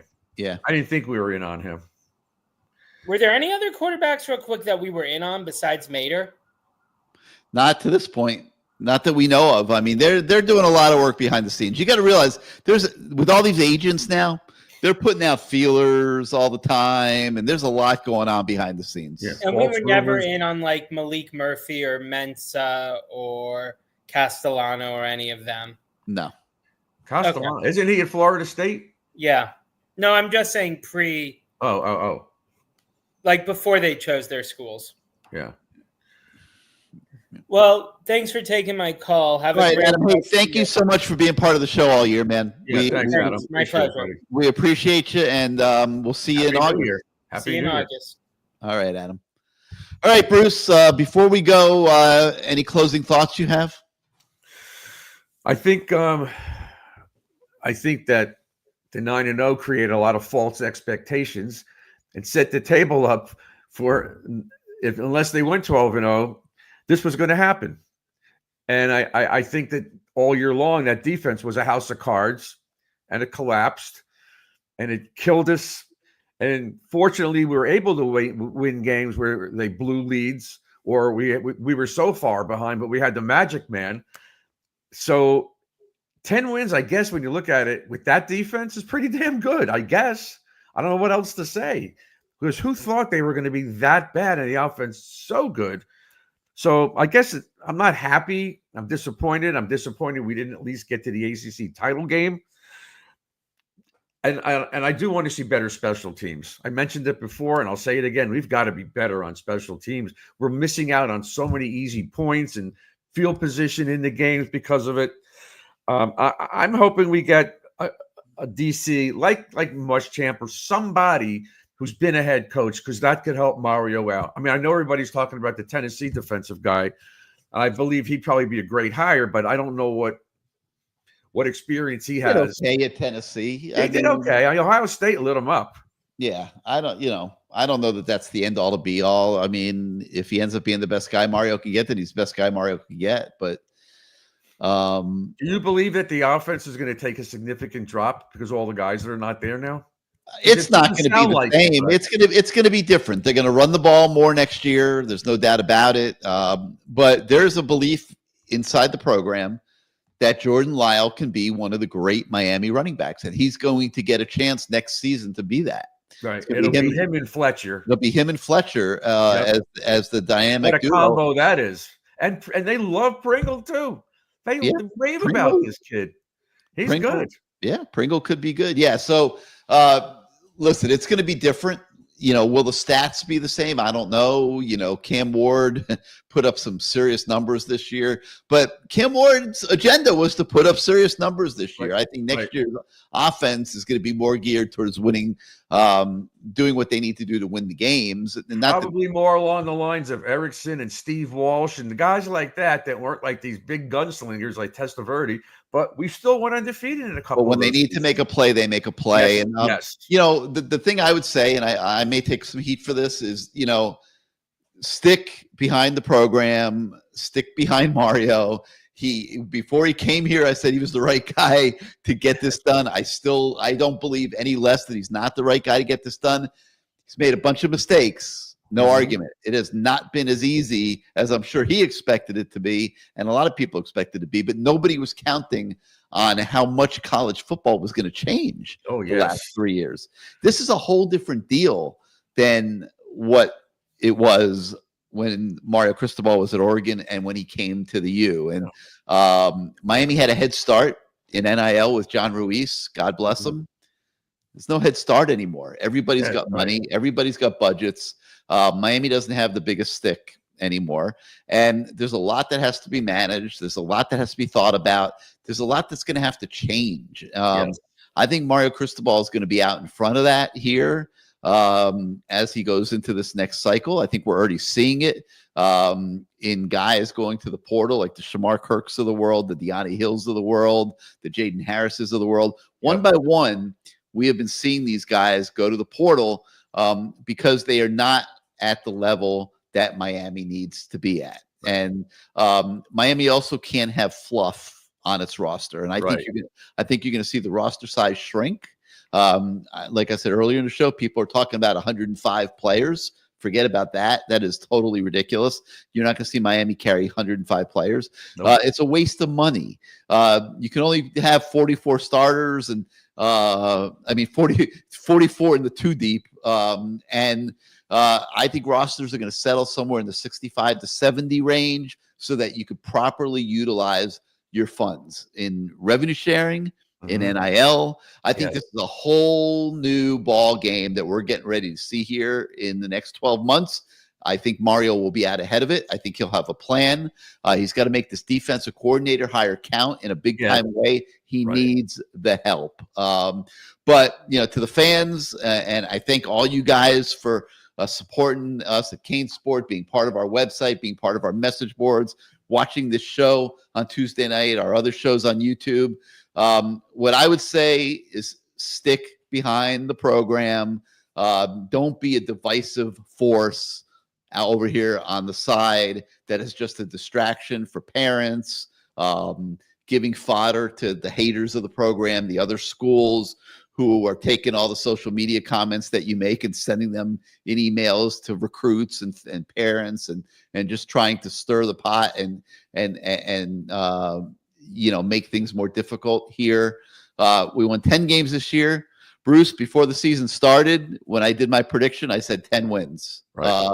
Not sitting here saying I'm a genius because I picked it right for the second year in a row, I might add. But I'm going to put my Lamar Thomas hat on for a moment. But no, I think 10 was a realistic number going into the season when you looked at the roster. 10 was the minimum for most of us.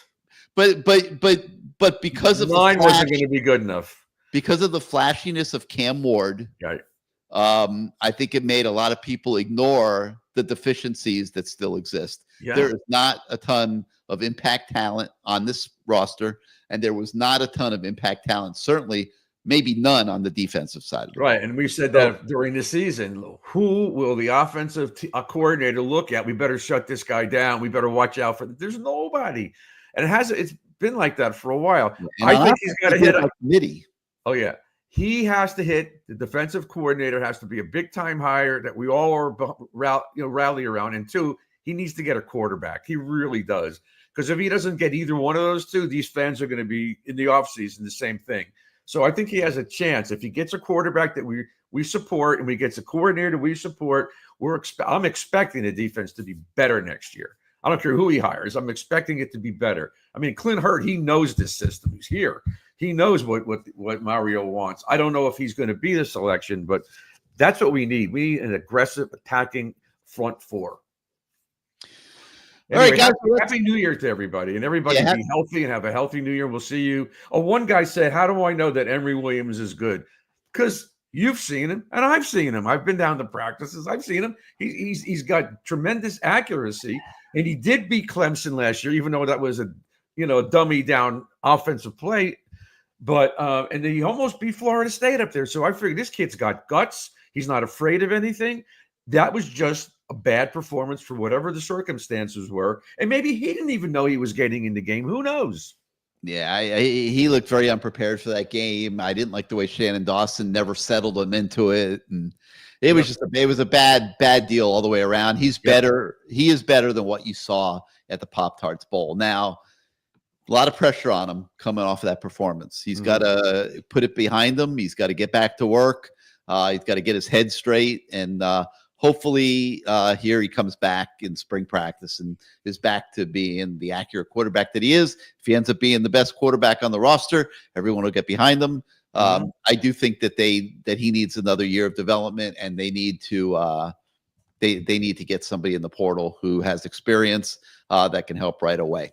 All right, Bruce. Thank you so much for being part of the show all season. Happy New Year to you. Happy New Year to all you guys out there. Like I said, thank you for all your support of CaneSport. We will be grinding it out here every single day for you guys to make sure that you're the most informed fans in America when it comes to your team. And we'll be covering this transfer portal transition and the DC hire like crazy for you. So for Matt Shodell, Bruce Warner, I'm Gary. Thank you again for everybody who participated. We will see you with this show in August, but obviously all of our coverage will continue at CaneSport.com. Yep. Good night, everybody. Yeah.